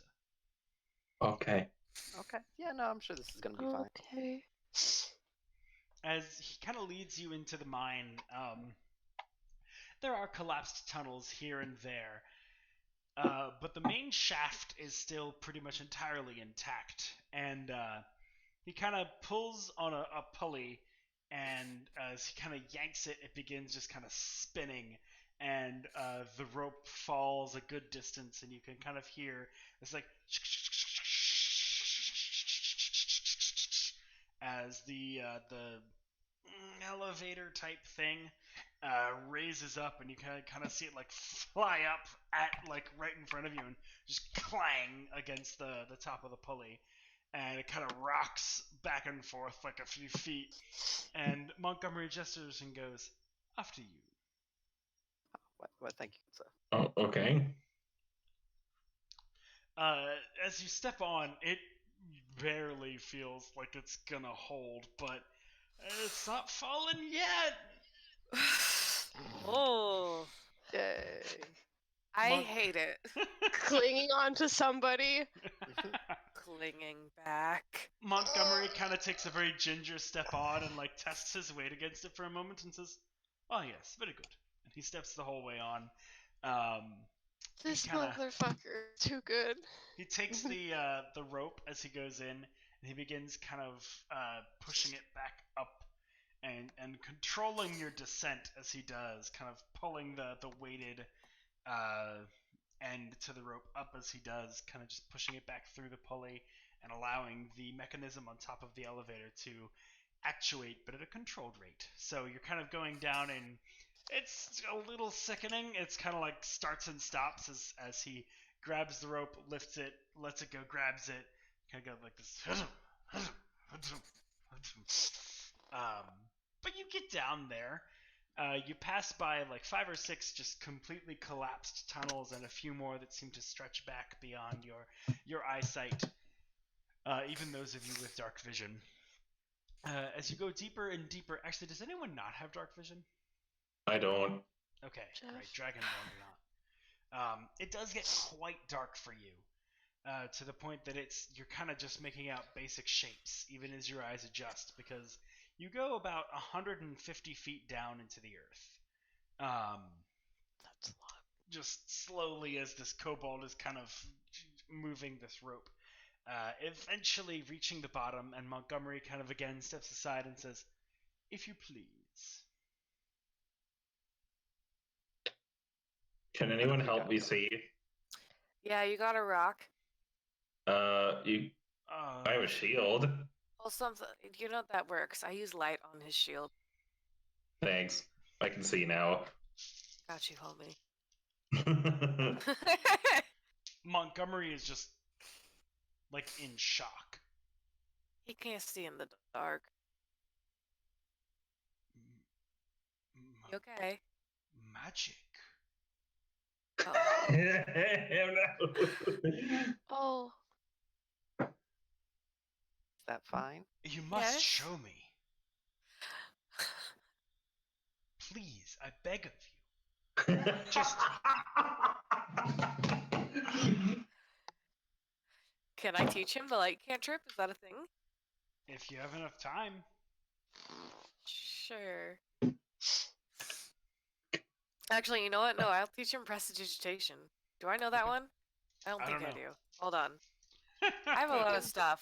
I do know it. Okay, yeah. Yes. Okay. So when you have time, you'll take some time to teach him prestidigitation. Now is not Okay, the just time, though. Just kind of like fireworks. Like tiny fireworks. Make the inside of his mouth taste like chicken soup. Ooh, that too. By Make a pie Eastern. that the crust tastes like the filling, and the filling. No. I'm just gonna mage hand and wave at him. He like almost begins to pass out, but regains his composure. I did not realize I was in the presence of such powerful beings. He bows like very deeply and says, "If you would please, I will lead you to my master. His name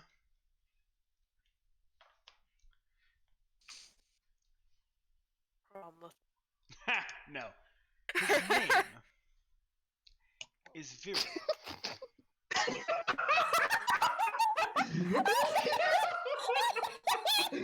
Oh god.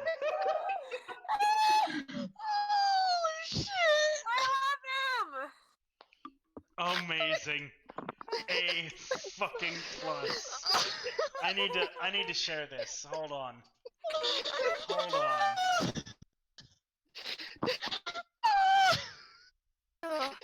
That's incredible. This is. I'm glad you put out the call for artistically challenged people to make fan art of the show, because this is gold. Holy That was shit balls! absolutely amazing. I don't know why he's only wearing a belly shirt vest. He just has skin colored pants. Yeah, I- pants are for suckers. There's not much that he's got to work with what he's got. Oh my god. Okay, wait, Oh wait. my fucking god! He's wearing footed tights. But like footed tights that have like the individual like holes for your toes to go in. So it's like toe socks but tights.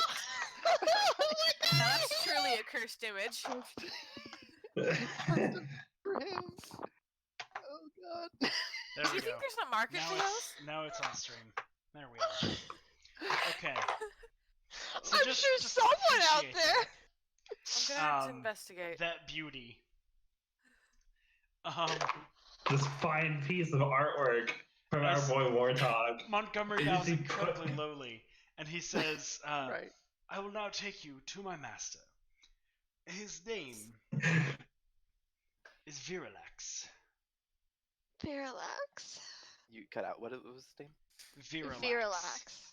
Virulent. Dang it, I was hoping for Steve, but that works Which too. the fuck sounds up. vaguely like a medication, but we're gonna ignore that. Do we have a prescription for this? No. No. Oh, God. He is a... Air badge. Well, how much do you know about dragonkind? Shiny things? That's about what. In general, they do, yes. Yeah, that, but with a V. Because it's manly, and vir is Latin for man. Yep. Clear. Alright, what what's else do you the know about extent of my naming talents?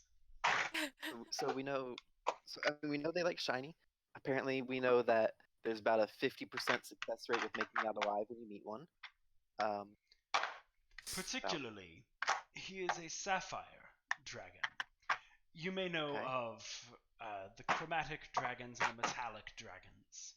There are also dragons that are based on primordial elemental forces and gemstones, and I would imagine others as well, though I have yet to discover them. Fair. Okay. So, is there anything special we should know about a sapphire? Maybe you said dragon. Well, yes, in short. Give me a moment.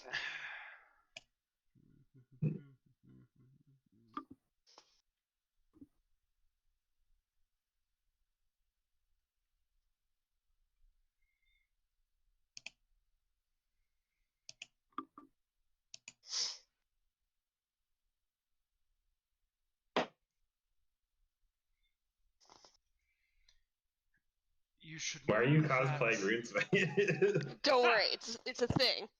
What? Don't worry. Don't worry. I'm wondering now what. But above No, all later. else, He's 6'5", really? a sapphire dragon Supposedly. values respect. Oh. Oh. Maybe I shouldn't go in there. Just like bow and don't speak until spoken to. Oof. Good advice. Okay. Maybe Ilya should take the lead on this one. I Respectful.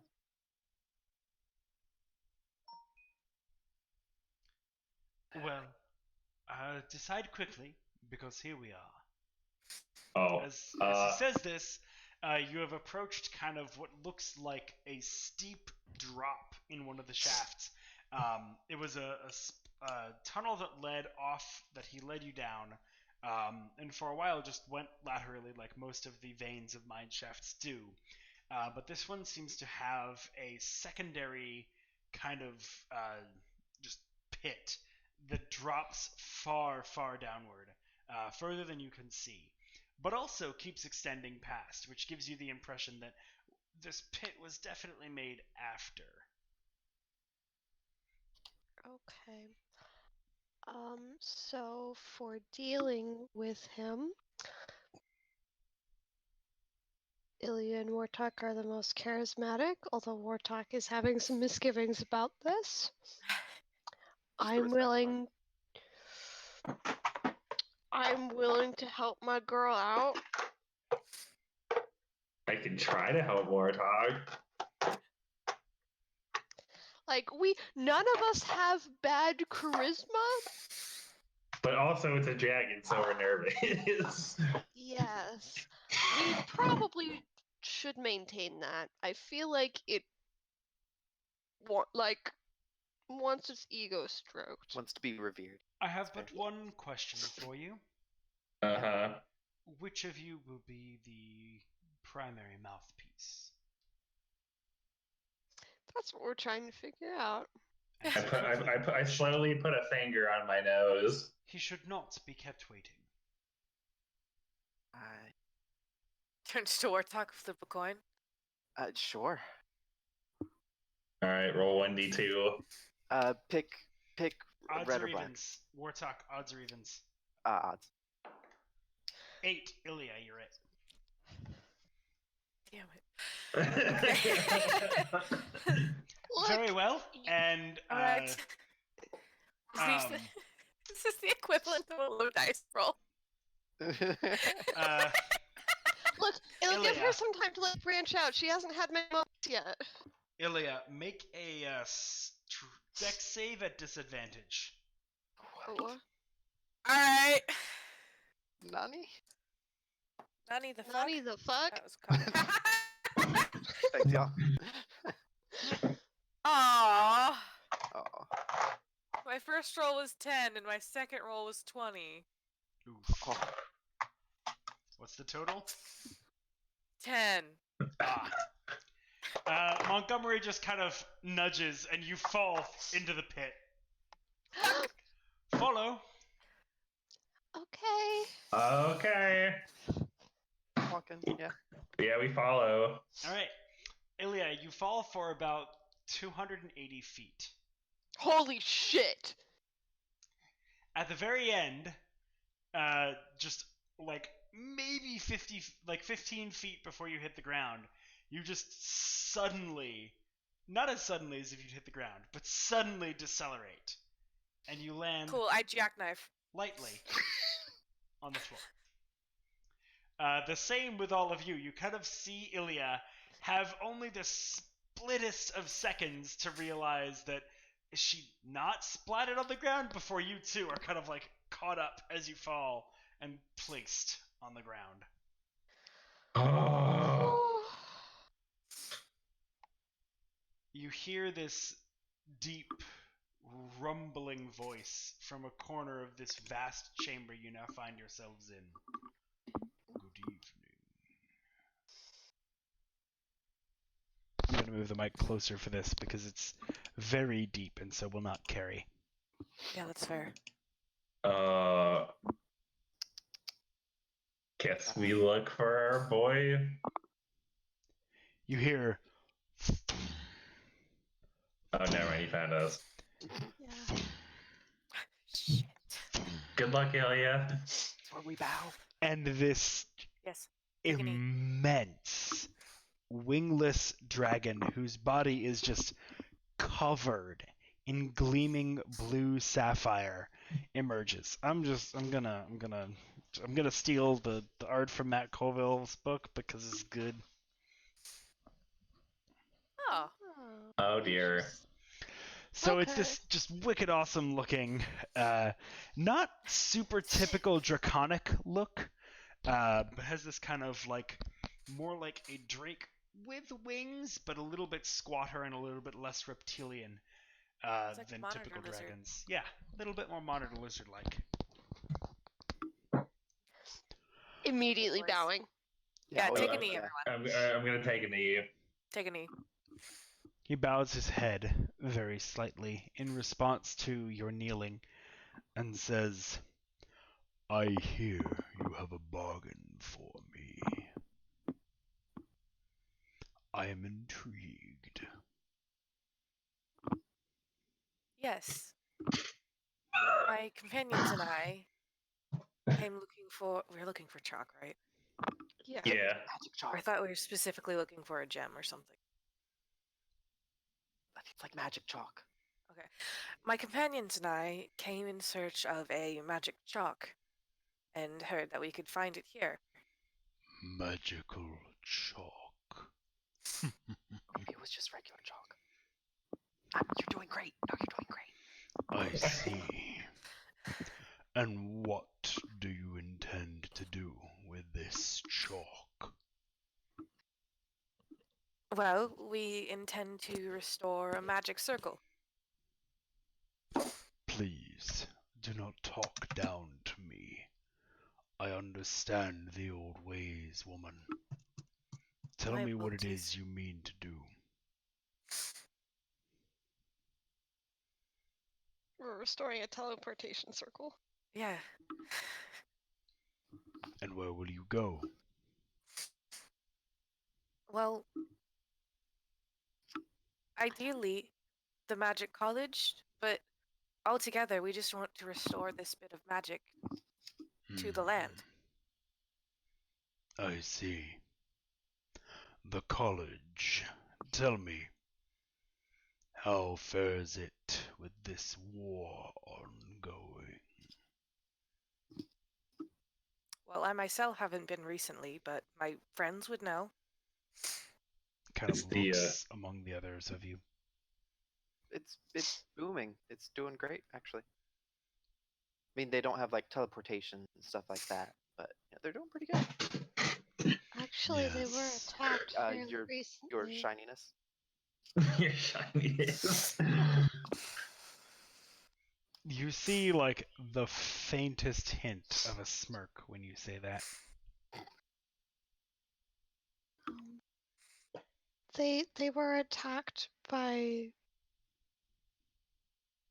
I suppose, enemy combatants recently, but we were there to help fend them off, and otherwise the academy seems bright and bustling. Do you have proof? Something from the college to prove you are friends.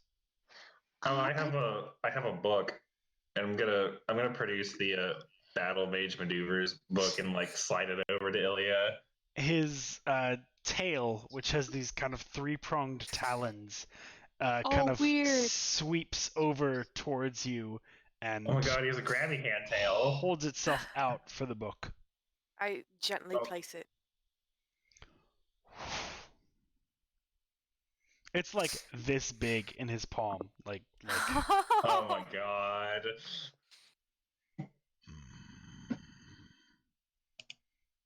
I see.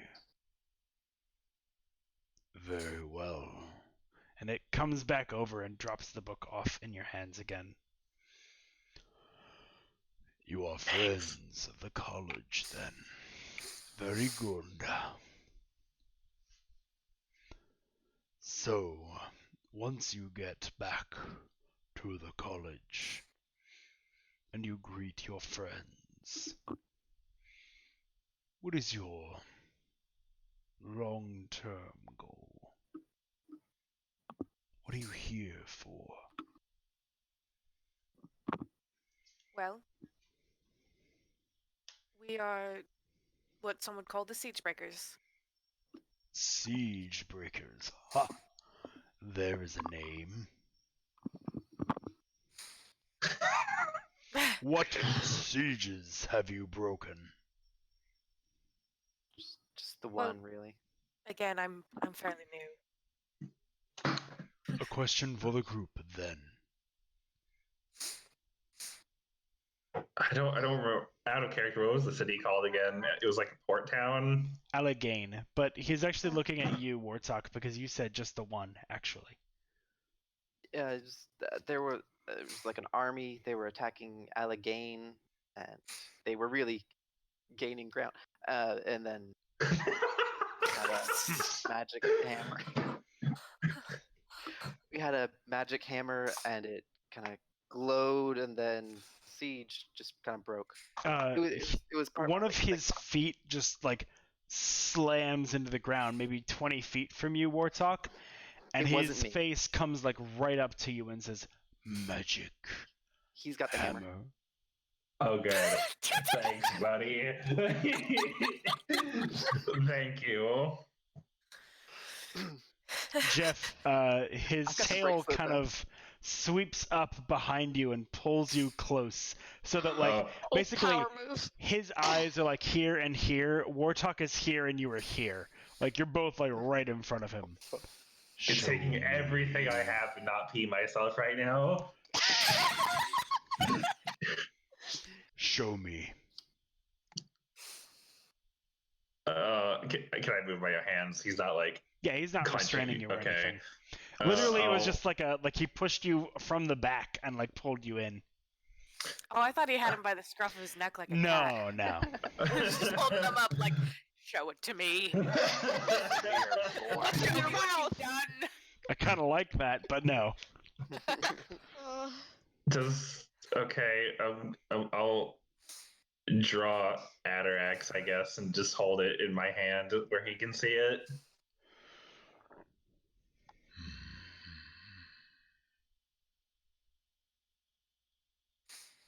Incredible. Sheath it quickly. I sheath it. I sheath it before he finishes the sentence.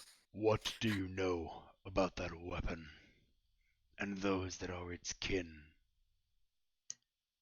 I know that it is called Atarax.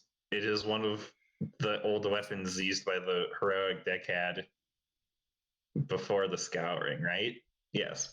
His eyes kind of narrow a little bit and he says, So, you know, then, of the events that transpired. We do. Yeah, we just met up with the Ulvari. They were nice people. Word is it's going to happen again. And They're we want alive to in prevent it. there. Yes, and they're now out. Intriguing. We collected another of the relics and it freed them. Their sins are many, you know. Well, I mean, who doesn't have a lot? That's fair. Not many sins unleash the force of chaos itself upon the multiverse. That's fair. Yeah. It's only right that they be given the chance to fix it. make a persuasion check. Okay, let me go check what my thing is. With advantage, actually.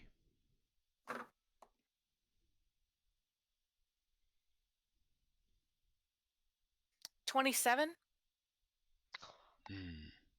Okay.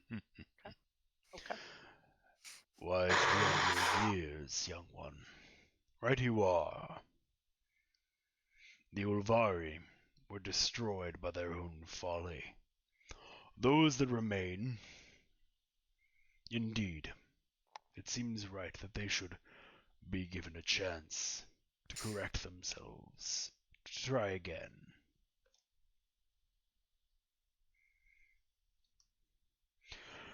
Well, I see you know much, more than most in this world.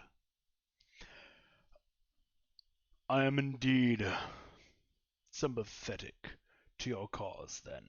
I think we can come to some kind of deal. The lapis lazuli which lies within my cave would be useful to you. It is the pigment which you seek. You seem not to have any ill intentions for using it, nor in your lives as a whole. I warn you, though, good intentions are not all it takes. Actions must back up those intentions, and must be weighed and measured, each and every one. Good and evil, law and chaos, both can have their uses. Both are needed in this world. See that in the pursuit of one, you do not overly eschew the other. Now, as for our bargain, I require some sort of trade, you might say. I will give you what you seek, but in return you must provide me with something. It is horribly dull down here alone. What have you to entertain me, to capture my interests? I cooked you some steak. Steak. Steaks of what? Pray tell. We were out hunting a little while ago. Got a lot of choice venison. You might like it. Venison. That's all the kobolds ever bring me. Have you prepared it in some way that might be more interesting than those layabouts can muster? Well, I tried my best. I took the choice cuts, cooked it up, nice seared steak, rubbed it down with a unique spice blend I've been developing as I've been adventuring. It's still venison, but it might be more appetizing than what you usually get. Bring it forward. Okay, I'll gingerly hand him the best looking steaks from what I was able to make. The tail kind of wraps around and snatches them from your hand, brings Oh them up, jeez. and he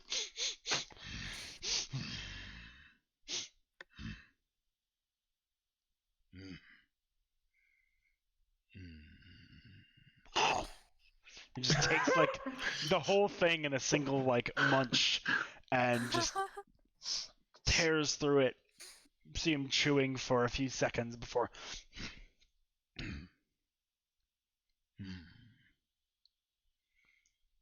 you're on to something. I like it. Is there any more? I'm guessing he ate all of the stock Yeah, I pretty had. much. You have a lot more venison to make it from, but Start cooking. I don't have any more right now, but we have plenty of venison. If you would like some more, I could make you some more. If you prepare it all for me in that style, I see that as a fitting piece of your offering. I will get to cooking immediately. he kind of steps back now and says, We may be at this for some time. Please, sit. and you see that tail, a kind of orb of glowing blue light starts to shine in the center of the three claws that make up the tip of his tail. And as you're kind of looking at it, you're transfixed by the beauty of it. And as it begins to fade just a moment later, you kind of shake your heads and see furniture around you that had not been there before. Tables and chairs of quite fine make. He kind of sweeps his tail in a gesture that is clearly intended for you to sit.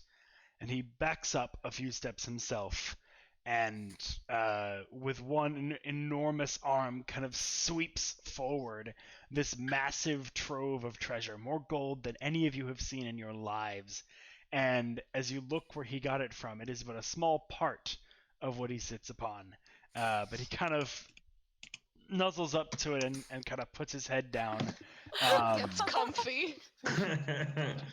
And you see him kind of prop himself up on his two front forelegs, and is kind of leaning into the gold pile, which is also studded with gems, especially sapphires, as you might have guessed. And he just looks at the group of you expectantly and says, Well, what else have you got for me? If you have interest in Okay, Ethan. Sorry. That's a good boy. Yes, it is. It is. Just That's amazing. It's a good boy. if you do have interest in magic, He's not wingless, Wartok, by the way. they're just stubby. Yeah. Oh, okay. Okay.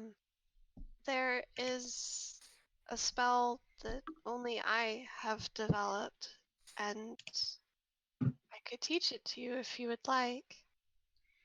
You could go through the theory and all of the runes associated with it. I'm sure that would be You a lot hear- more interesting than dealing with the folks upstairs. You hear this deep, low rumble emit from his throat. Is he purring? Almost a purr, but it's not extended. Okay. Yes. I think that would be good. Much has been lost in your world of magic. Even I can no longer feel the power that once thrummed through this place. If you have developed something new, that would be most intriguing. I should be interested to see if it is anything like what I saw before. Sorry, you cut out at the very last bit of the sentence. I should be interested to see if it is anything like what I saw before.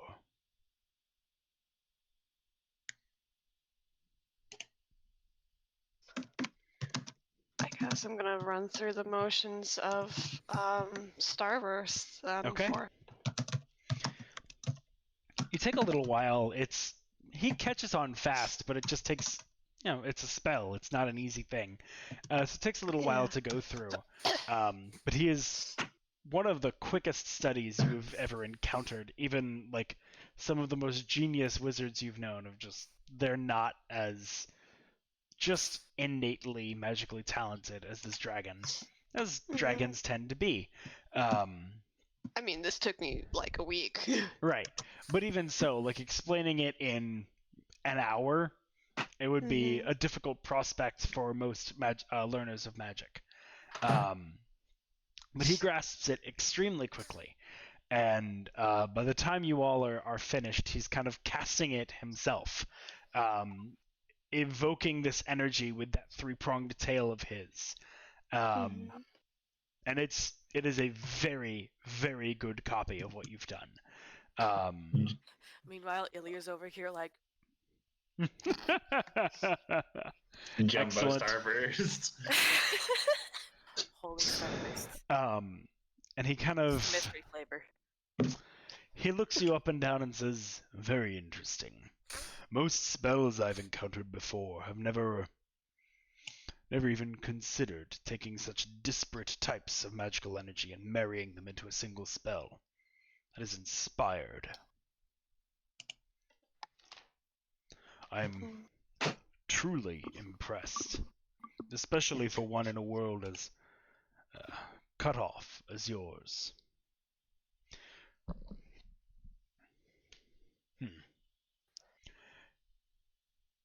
Yes, I think that will do it. You've given me a great deal with this, shown me that the world now is not as lost as I expected it to be. The college as well. There are magic users still able to create entirely new magic without access to that without access to the knowledge that was had before the scouring, and indeed provided me with an excellent blend of seasonings and more meat to come. I would say that is a fair trade. So, you may pass. And he kind of moves his body out of the way, revealing kind of another chamber deeper back, and he says, "What lies beyond is the only lapis lazuli vein in the entire mine. Take what you will. You may mine as long as the night goes. Come morning, I shall ask you to leave, but until then, you may do whatever you please." That is most gracious of you. Thank you. Thank you. Thank you. And he I'm bows really his glad. head. Oh yeah. Takes a knee. I'll pause my cooking just long enough to take a knee and then hastily go back to cooking. I'm really glad you didn't make us tell a joke, because it was gonna be just, who's nearest to me? I mean, I have one. Kayana's nearest to you. Alright, it would have just been grab Kayana and cast polymorph into a bear. Pause for effect. Unbearable.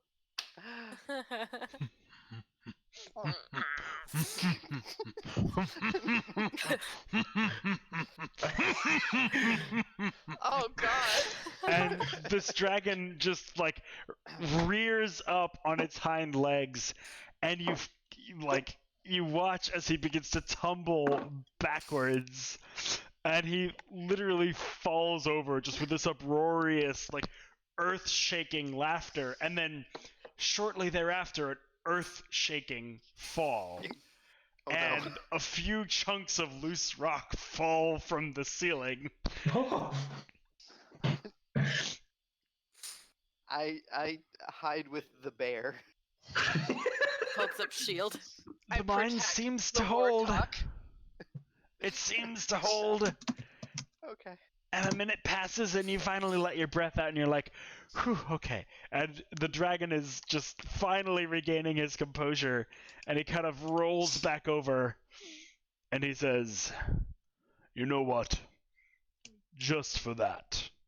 And he reaches into his pile, and he kind of searches around for a moment, and he pulls out a sapphire about the size of your fist.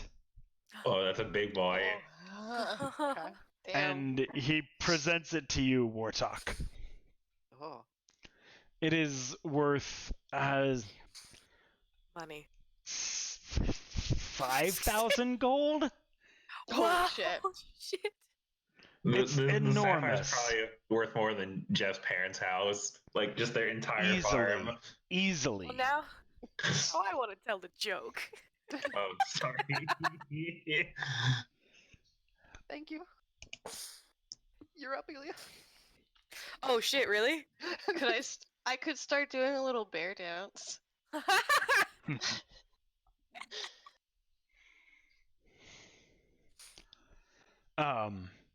He kind of, it looks like he's kind of done with the mood at that point, though, and he just kind of That's like fair. gestures you into the tunnel and says, "No, Yeah. get as much as you can. Don't waste time. If you're trying to prepare a teleportation circle, you'll need quite a lot." I'm gonna hand Ilya my pickaxe and be like, I'm gonna be occupied for. Yes, so just Yeah, do that's what you can. Yeah, okay. I guess I should unbear. You a bull. unbear. Hey, You are And- able as you unbear. Yes. Take a pickaxe and get to work. Alrighty, so everybody roll a con save. Oh man, come on. aw, crud. Oh, We've been over this. hey, that was Nat 20. good. Oh, that's not bad. Me too. Huh. I got 16. I got a The dirty two 21. the two strength noodles somehow pulled it off. The sapphire fills you with determination. Yeah. Yeah. So what were totals? 16. 18. Ilya? 20. 21. Okay. Cool. Blackjack. So none of you suffer a level natural of 20, exhaustion. But -2. Yeah. Oh yeah. Yeah. Oh, All right, we weren't sleeping. Yes. So none of you suffer a level of exhaustion. And you are able to get all the lapis lazuli you need in order to grind down into this pigment. I have no idea, by the way, if lapis can be used as pigment, so don't call me out on that if Yes, you know otherwise. Yes. Yeah, Yes. I can. You're Oh, good. sweet. Cool. Absolutely yes. I just kind of guessed that it could, but awesome. Glad I was Yeah. right. So like, if this were Christine in universe, she'd be so goddamn happy right now. Excellent. Because lapis is my favorite stone. It's gorgeous, isn't it? It's one of my Oh. favorites. I see you are a man of culture as well. Yeah. So yeah, going through this vein, you can get, I'd say like maybe 4 or 5 kilograms worth of the ore. So yeah, you got a pretty good amount on you when you leave the next day. And it takes you another couple of days to travel back. And I'm not going to make you all roll again. Just as you all are kind of arriving, Kayana, even without your druid craft, you can just kind of sense the Snow. moving currents and the power in nature shifting, and the blizzard is coming. Wait, what happened to Tree? We gotta give him the ball of fire. Oh yes, you all were going to take him with you. I forgot. How could I forget? So the next morning, let's play this out a little bit then. The next morning, after you get the ore, and you're emerging from the tunnel, Montgomery is kind of napping at the hole where you all fell in, and as you all arise with the help of Viralax, who just kind of pushes you upward. He awakens and goes, "Ah, good morning. You're alive. I trust then I'll be that things outside. went well. Oh, quite. Excellent. Do you have what you need?" Yes. Yes. Very good. Let us go. Unfortunately, there is no venison left. He liked my spice blend, and it's all gone now. I assumed as much. He has a ravenous appetite. It would make sense for a fine being of his stature. Indeed. If you'll follow me. And he leads you back to the elevator and kind of raises up. The trip up is a little smoother than the trip downward. He gets you back up to the very top. And as you emerge, Tree, Stub, and Rock are all just like it looks like they've been glued there since you left, and they're all just like kind of like hands in front of their chests, like a little bit anxious and a little bit like excited, and they see you, and like all three of them just erupt in cheers and like, you're alive! Hello, boys. Hi. Tree just hugs Jeff. He just runs up and just I'll hug him back a little awkwardly. I have an adopted son. Oh no. How And Tree just kind of like, as he lets go, he starts jumping up and down, and he turns back to his friends and he goes, I'm gonna see the ball of fire! Oh no. Yeah, you are, buddy. I'm just gonna look at Montgomery. He kind of just... I'm just gonna shrug at Montgomery and just... Very good, Tree. Have an excellent journey. I hope you find your ball. Goodbye. And he turns and starts walking away. Rock and Stub are a little bit more touchy-feely, and they kind of give their friend a hug, and they cry a little bit as he's leaving, and they kind of look at you guys, and Rock goes, "You take good care of him. I don't want to lose a friend. I don't know how long we even live. Probably like 11 days or something. But if he doesn't come back, I'm blaming you." We'll do our best to see that Tree will remain safe. Good. All right. And we bid farewell to you three. Thank you for leading us to your friend. They're kind of confused by the propriety, and just go, bye-bye! I'm just gonna give up. Bye-bye. Just gonna give up.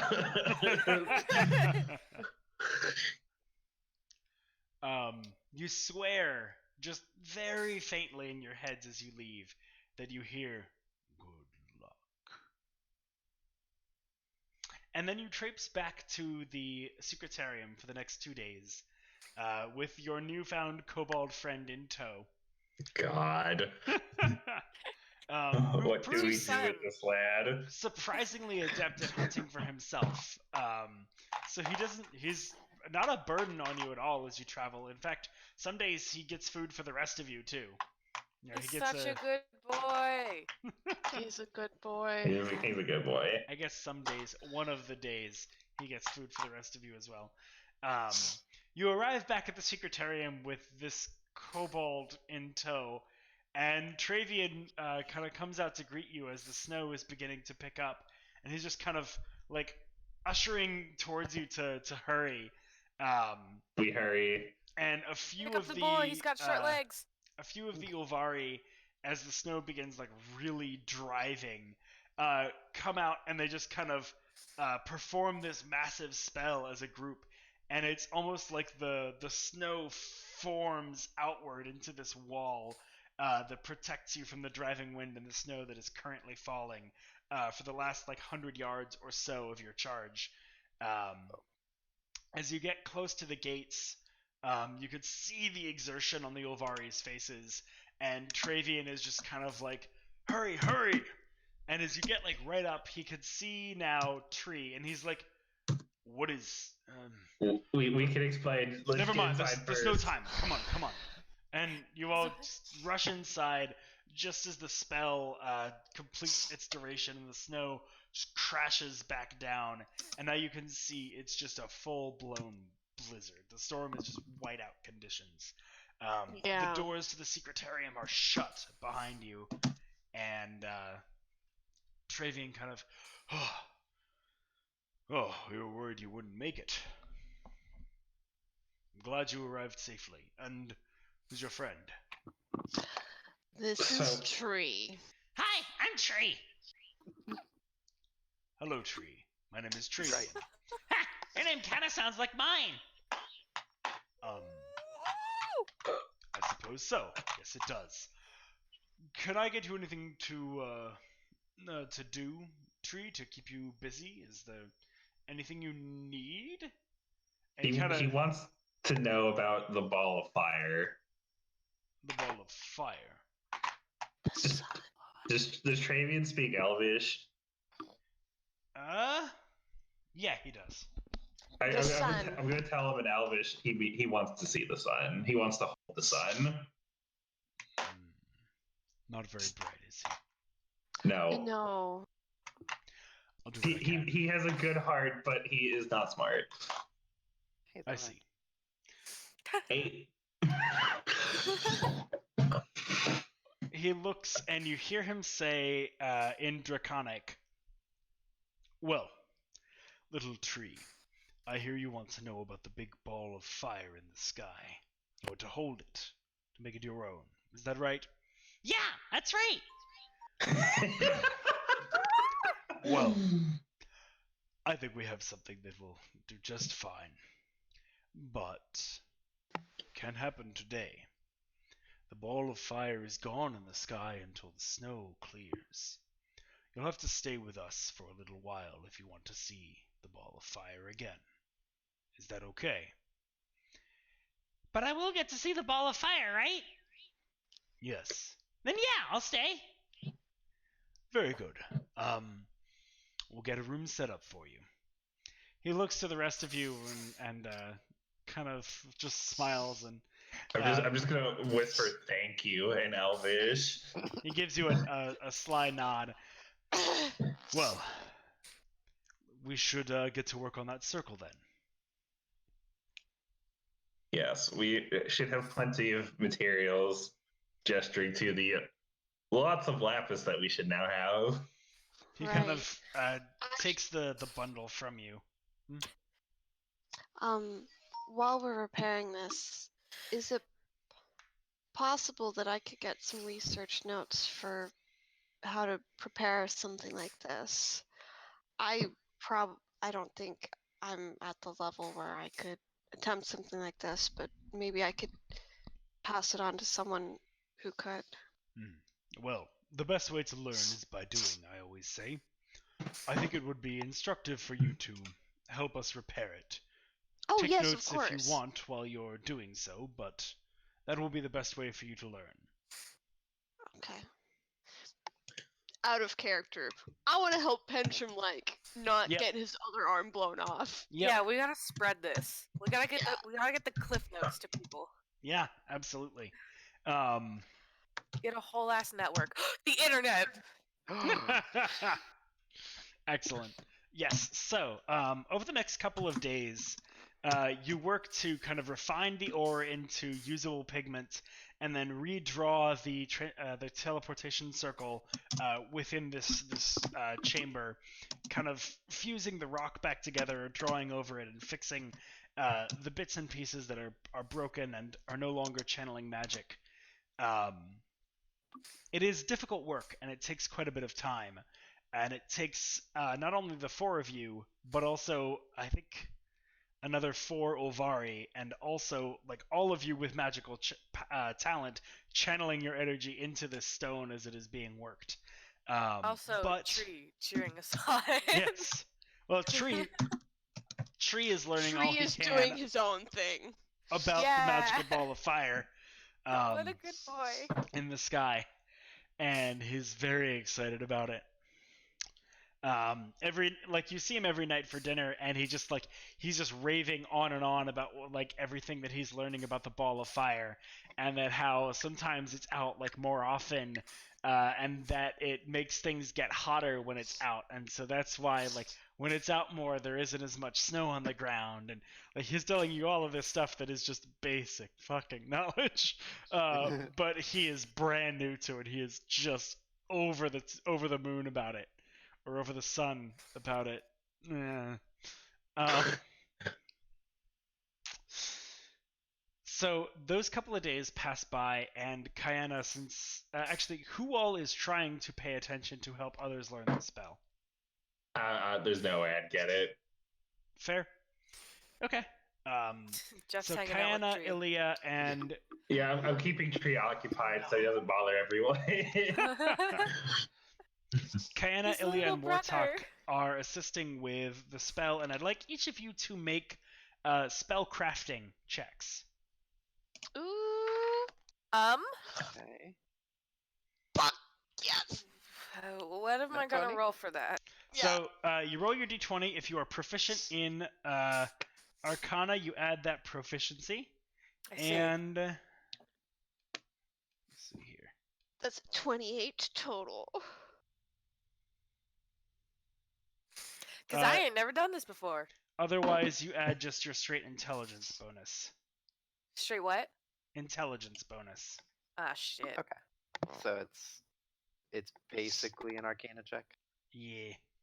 Okay. Oh, am I using Arcana Wiz or Arcana Int for this? Wisdom. Actually, that's Okay. right. Yeah, I made it be your spellcasting modifier, didn't I? So if it's use your spellcasting mod, not int. Oh, sick. Okay.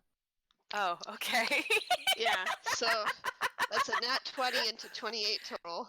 Nice. What spellcasting modifier do I use? I have 2 different ones. Your higher level. Highest? Okay. Probably charisma. Also, Makes me feel a what lot level better. are both of your spell slots? My spell slots are level Should be 4 now. Yeah. 4? Yeah.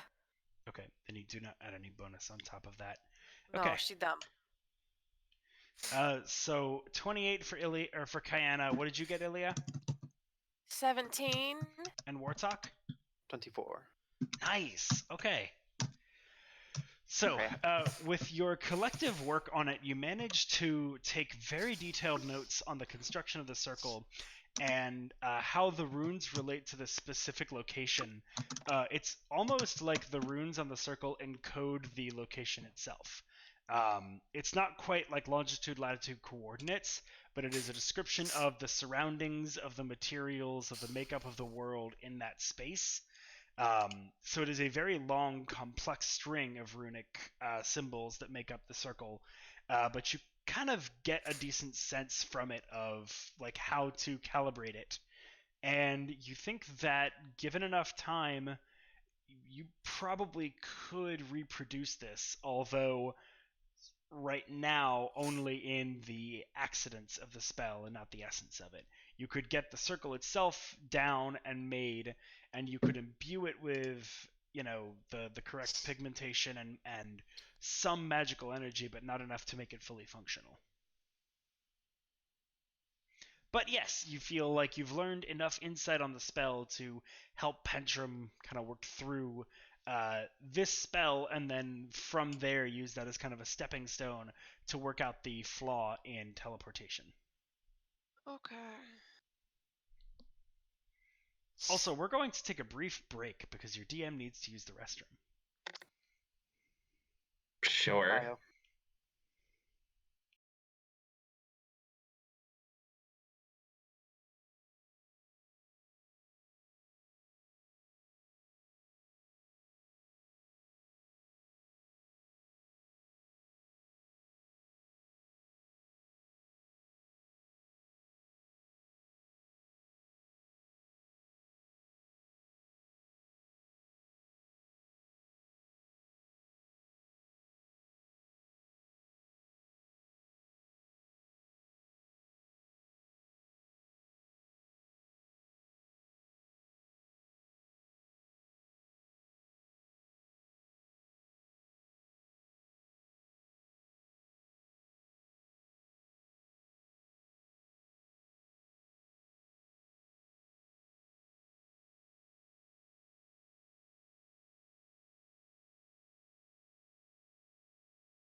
Oh, well. I think Ilya has the right frame of mind. Yeah, probably. She's just trying to do the most good for the most amount of people. Yeah. Give people second chances because dead bodies can't do that. Exactly. True. Well, yet. True. Are you taking some levels of necromancy? So anyway, are we going live? Yeah, we're live. Yeah! Hi! Y'all are learning about teleportation as Tree learns about the sun. I try my best to teach Tree about the sun. Okay, make an intelligence check, just general intelligence. 7. Okay. First, you must learn about the sun. It's just hard to convey such like a self-evident truth to someone who does not seem to get that self-evident truth. At one point, you're just kind of like, the big ball of fire is like always there, and he just looks at you like you're an idiot and goes like, well, I can't see it every day. And you're just like, I'm not even. It's hard. I think about halfway through, I just give up and let him believe whatever he wants. Yeah, probably. Yeah. So, let's see here. Yes, you do get enough from teleportation that you feel like you can help Pentrim work out the kinks in his spell. On the blizzard continues for a solid 3 days. Solid what? 3 days, just Oh my hardcore snowing for 3 days straight. By the time you look out, it is like 6 foot deep snow. That's almost as tall as me. That's taller than me. Yep, you'd just be under the snow all the time. Hey, I know what I'm doing for the next 3 days. Meditation. I believe we already did the roll for that, though. This is part of that same For the 2 last weeks. 2 weeks. Hasn't it been a few days since we've been out adventuring, though? Yes, but that's part of those 2 weeks. Oh, okay. It's cool. all kind of contemporaneous. Sure. Sounds good. So, let's see. After the blizzard ends, the snow does kind of begin to abate a little bit and lighten up. And you do actually see the sun peek through the clouds for the first time in weeks. Oh no. And, yeah. Tree is just overjoyed. You try, Travian helps try to keep him from the sun. Like, just be like, we can't show it to him yet. He's not ready. But he catches a glimpse of it out of a window, and he almost jumps out the window in glee. But, like, you and Travian just, like, leap and grab him by a leg and pull him back in and go, no, it's not close enough yet. You gotta wait till it's setting in the west, and then when we go west, you'll be able to grab it. And he's just, okay. Oh my god. And he just kind of stares out the window at it, just... Don't look directly at it. What are you doing? Can we make sunglasses? I'm gonna cover Tree's. I'm gonna cover Tree's eyes. Someone take some regular non-prescription lenses, cast darkness on them. I did that once, actually. Ah. I did it for a dark elf because I didn't like the sun sensitivity bit. Yeah, actually, I mean, they're artificers, so they actually do take some lenses, and they do manage to, like, set a small stone in them and imbue it with darkness, and they set it on his head, and he's, like, able to stare at the sun now. Alright, He's already gone a little blind, but not I feel like we've done something evil accidentally. I tried to stop him. No. Yeah. I'm just, now that he can actually safely look at the sun, I guess I'll just leave him from. You guys are the best. I love him! Oh my god. I get to see the ball. Yeah. This is the best day ever. I'm glad you think so, Tree. I want to, as he's standing there, cast minor illusion. Okay. And make a second one. He faints. He just like you see him like you hear him just squee and then he just passes out from sheer joy. Okay. You just oh gosh. Warthog, what are you doing? So when SunCon 2K20. Warthog, what did you do? It could have been anybody. That was you. That was clearly you. Yes. But it could have been anybody. How he'd react if there was a second sun. Oh my god! At least he didn't try to grab it. That would have been bad. Let's get him to a bed.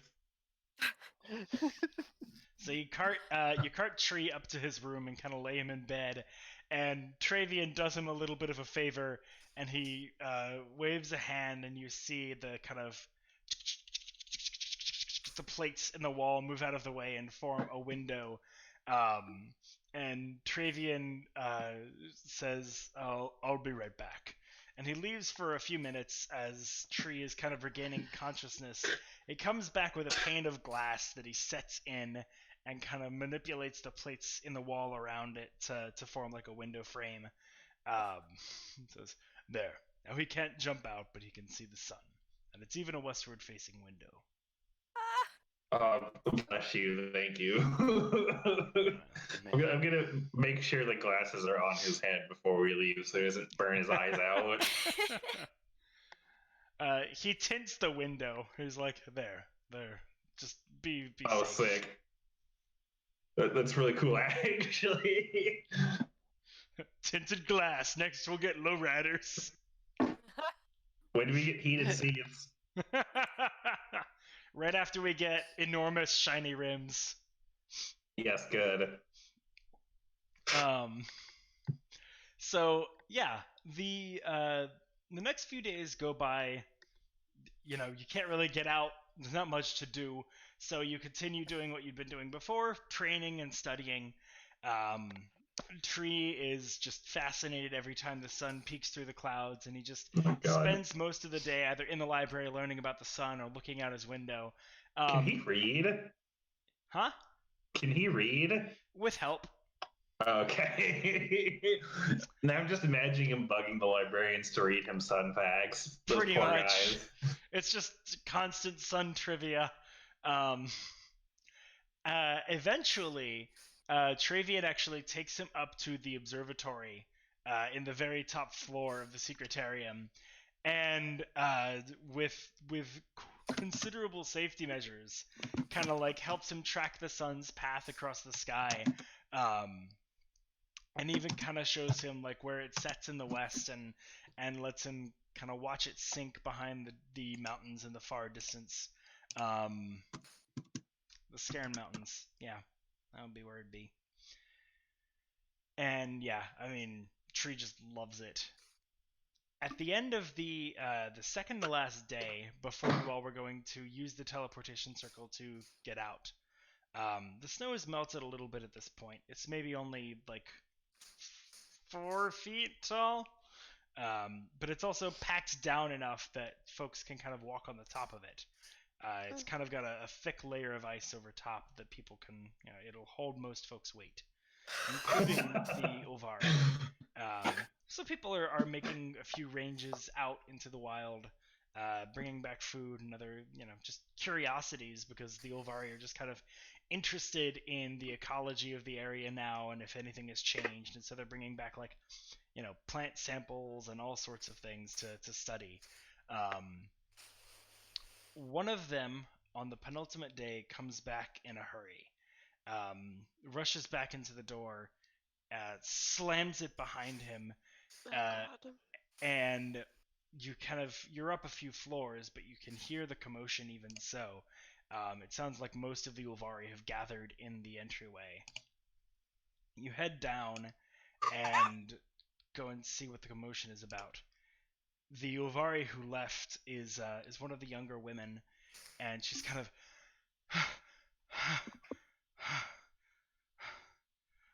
I saw someone. Oh no. Was it? There shouldn't Me? be anyone around here, but Oh, sure as day, hundreds of them. that's not just someone. It's a lot of someone. Oh, I don't know what to do. And the Ulvari kind of look amongst themselves. Travian walks forward and says, "Don't worry, Berta. We'll figure something out. We'll pretend like the place is deserted. Make like we're not here. They'll pass right by us.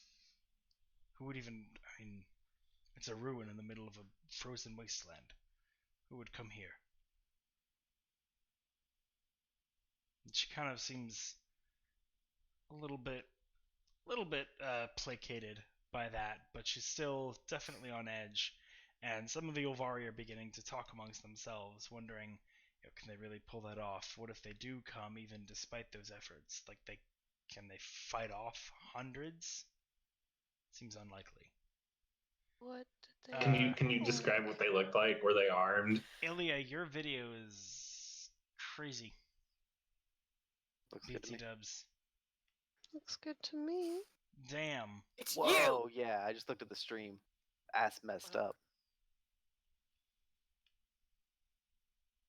Off and on again. Me? Yeah, you. He just did. There we go. Oh, she did too. There we go. Alright, we're good. Alright, cool. Whoa, it was flashing green. That's just my rave. Sick. I do that when I'm excited. Do that when there's about to be a war. So she looks at you, Wartalk, and she says, I could only see them because they were wearing black armor. Oh, Very those guys. White snow. It was a lot of contrast.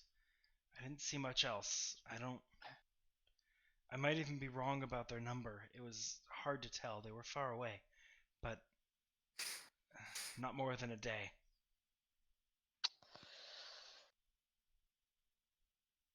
Now we recognize this type of armor, don't we? Uh-huh. I wouldn't, right? Where did we say you were from? I don't fucking remember, man. It was either like the coastal town or like... If it was coastal, then you definitely recognize them. Oh, shit. Let's go with Yeah. that. You all probably know that it's the Danish army.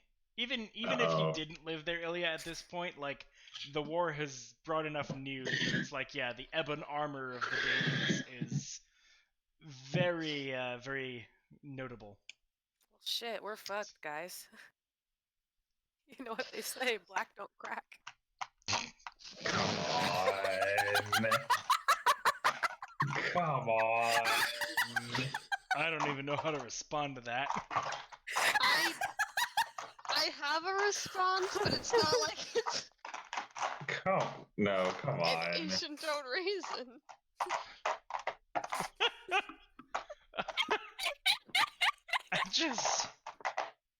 I don't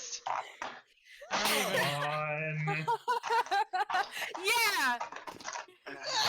Jeff, are you just rolling dice? Oh, sorry. I'm just feeling with my dice Yeah. tray. Sorry. Oh, I figured that was like a nervous thing, like shut up, and just rolling dice. Well, Yeah. also that, but Yeah, so the... Wow, you guys took a lot of damage. No. I'm very concerned about That's the nothing. Danish army getting this many people that far north. That's the bad news bears. yeah, that's not a good sign. That is bad news bears. So, Anyway, we I should guess- probably convey that these are not good people, and they... Yeah, I guess we'll tell Travian that based off the descriptions of the armor, it sounds like it might be the Danish army. I see. I don't Then know. in that case, they may very well come here. either seeking most shelter likely will. or expecting to be able to conquer a part of the land they're at war with. I'm not sure. It's not a good sign if they got this far north, though. I don't know how the war's going, but we ought to prepare for battle. In any case, all we can do is fight the foe that appears in front of us. We can learn more about the situation later. what should we do?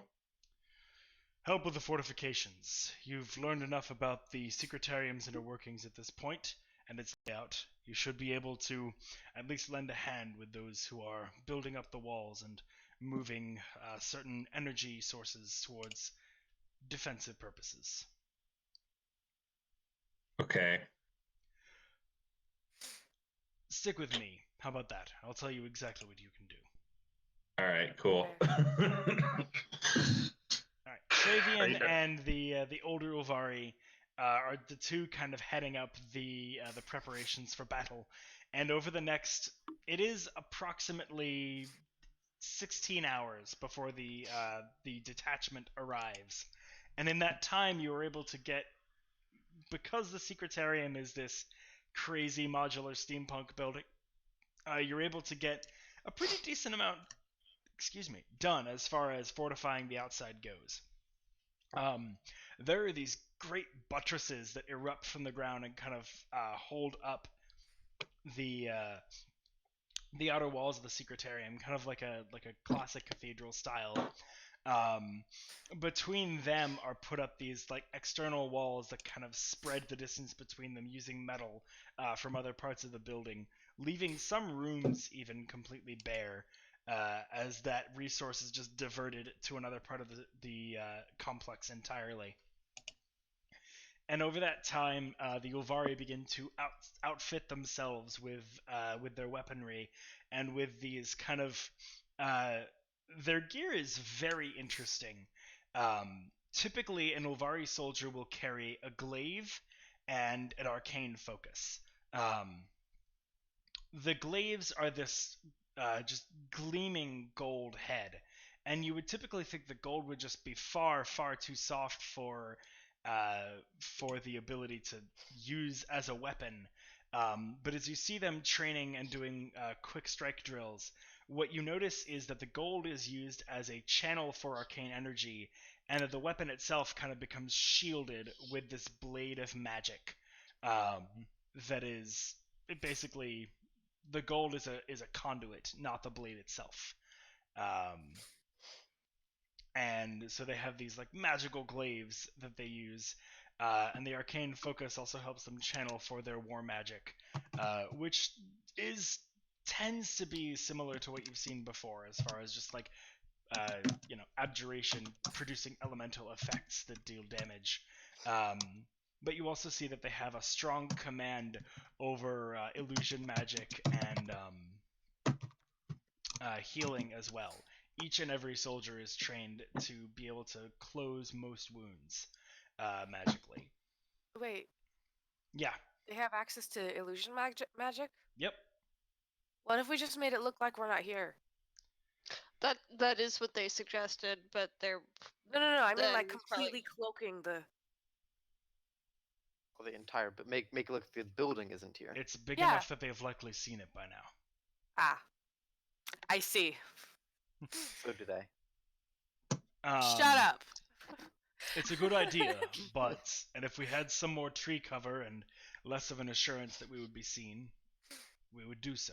But given the circumstance, I think it's better to prepare for the worst. Are you sure standing and fighting is wise? I'm not sure what their numbers are, but very well could be outnumbered if it's an entire army. The Ulvari have at our disposal considerable power. I doubt there is any army on this planet that can stand against us, even as few as we are. You definitely do seem to be better equipped than any army I would know of.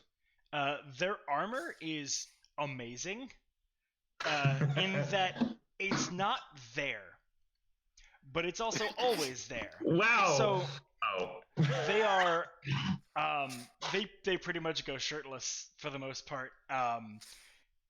They don't mind the cold at all, so it doesn't bother them.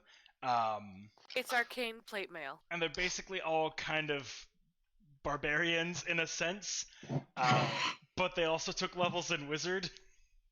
Yeah. Y'all got any of that armor to spare?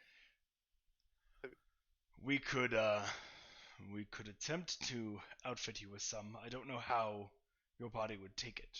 It is a difficult thing to get used to. I'm sturdy. Travian just raises an eyebrow, and you kind of cringe a little bit. Jeff is sturdy. I So volunteer as tribute. They're sturdy. Oh, yeah, I guess She actually does magic too. It is something of a matter of time as well as sturdiness. It We'll takes an come Ulvari warrior about 7 years to train with this armor before he is fully proficient. Oh, yeah, we don't have that kind of time. We'll just stick with what we got. But effectively, so the armor is magical, but it is a very concentrated field of magic that shifts to the part of the body that is being dealt impact. It's arcane armor, but plate mail. Yeah, pretty much. Instead of being like leather. It also, spoilers, it actually adds a little bit more than just AC. It gives a little bit of damage resistance. Oh, so they're abjuration Reduction, wizards and they rather. have shield. Reduction. Oh my god. They have the ward. Okay. They're Dwight. They don't have the squid ward, though. They do not They have don't the have squid a- ward. They don't have the thing against elves though, like Dwight does. If they did, that'd be very bad for me. And me. And But yeah, so in addition to just each soldier being outfitted with this glaive and this like magically shifting armor, they all also have these constructed, not quite familiars. They're basically like shape-shiftable creatures that will follow each one and serves as literally a store for cantrips and first-level spells. So they have at their disposal kind of an extra reservoir of magical energy that they can use to cast low-level spells. Hell yeah. Oh, yeah, that tank we fought, we should fix that. Oh, we have more. They also More? have siege weapons and siege-breaking weapons. So they have like Oh shit. scorpions That's us. mounted atop like some of the battlements on the Secretarium. Oh my god. Yeah, Yeah. like we might have lower So- numbers, but we have fucking tanks. yeah. Oh yeah, So- okay. I'm feeling better about our odds now.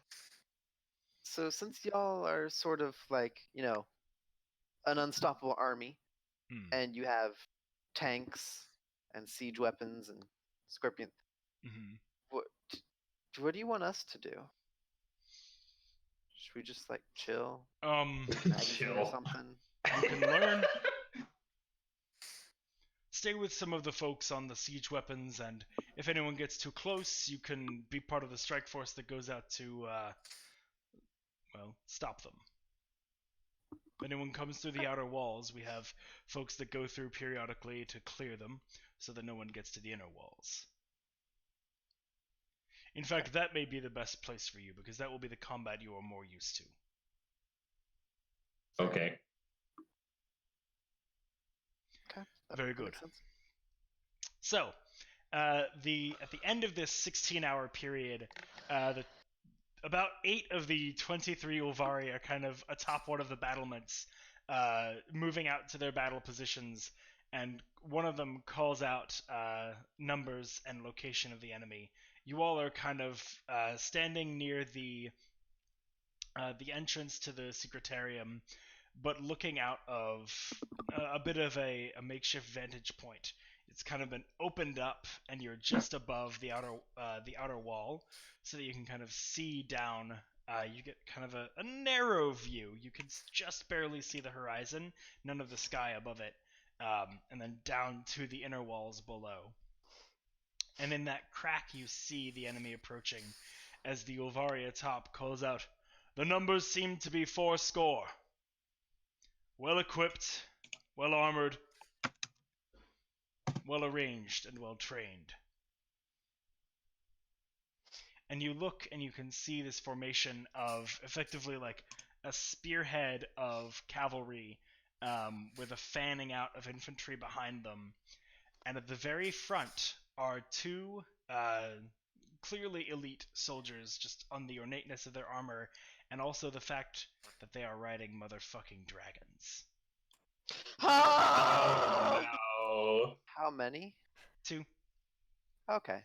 So I am no man. You said 4 score, so like 80 plus Yes. 2 elite dudes on dragons. Oh lord. Including. Okay. Everyone roll history checks. Shoot. Jeff, roll with advantage. Oh. 15. This is the third nat 20 I've gotten from this one dice. Nice. Good. I'll have you know that I'm keeping up with the status quo. 3. Nice. 7. Nice. Alright, Kayana and Jeff. Kayana, you lived in Dain for a while, and That's true. you did every now and then venture to towns, and you heard a little bit about the Danish army here and there.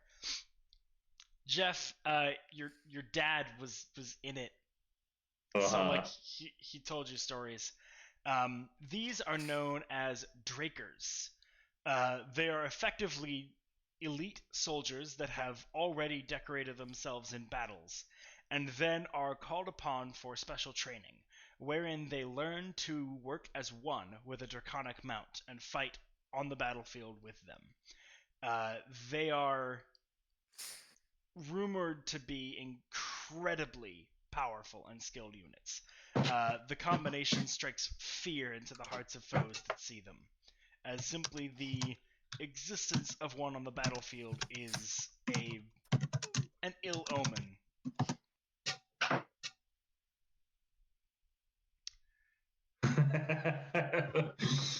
Oh dear. Okay. We're in danger. Yeah. And that is where we'll pick up next week. Ah! Do I have visibility on the dragon guys? Just a little bit, yeah. Cool. Okay. Pulls out longbow. Can I use know your enemy on one of them? Sure. If I spend a minute observing another creature outside of combat, I can learn several things about them compared to myself. I can learn their strength score, whether their strength score is equal, higher, or lower than mine. Same with dexterity, constitution, armor class, current health, total class levels, if any, and fighter class levels, if any. All right. Sure. Yes, you have time to do that. Cool. Go ahead and run through those with me again, one by one. Okay. So all of these are if it's higher than, equal to, or lower than mine. Okay. Strength score. What is your strength score? 20. Equal to. Oh dear. Dexterity score is 12. Greater than. Lord. Constitution score is 16. Greater than.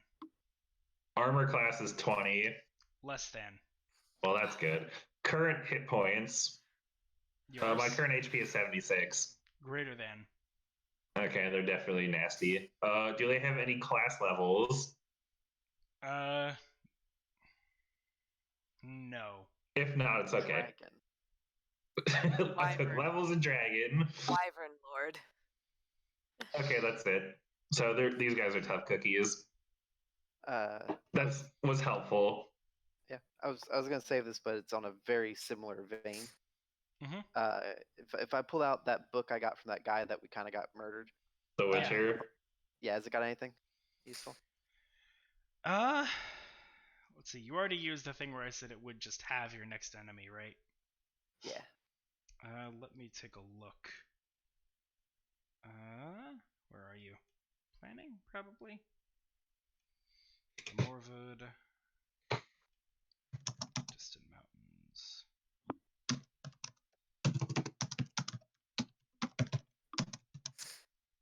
Are they riding just like real dragons or like some other kind of draconic beast? They seem to be young dragons. Oh dear. That doesn't inspire confidence. like older than wormlings, but not full grown. I don't seem to have it. I believe I said it would be a 10%, no, 20% for beasts, 10% for everything else. So let me roll a die, and I will tell you if you know anything about it.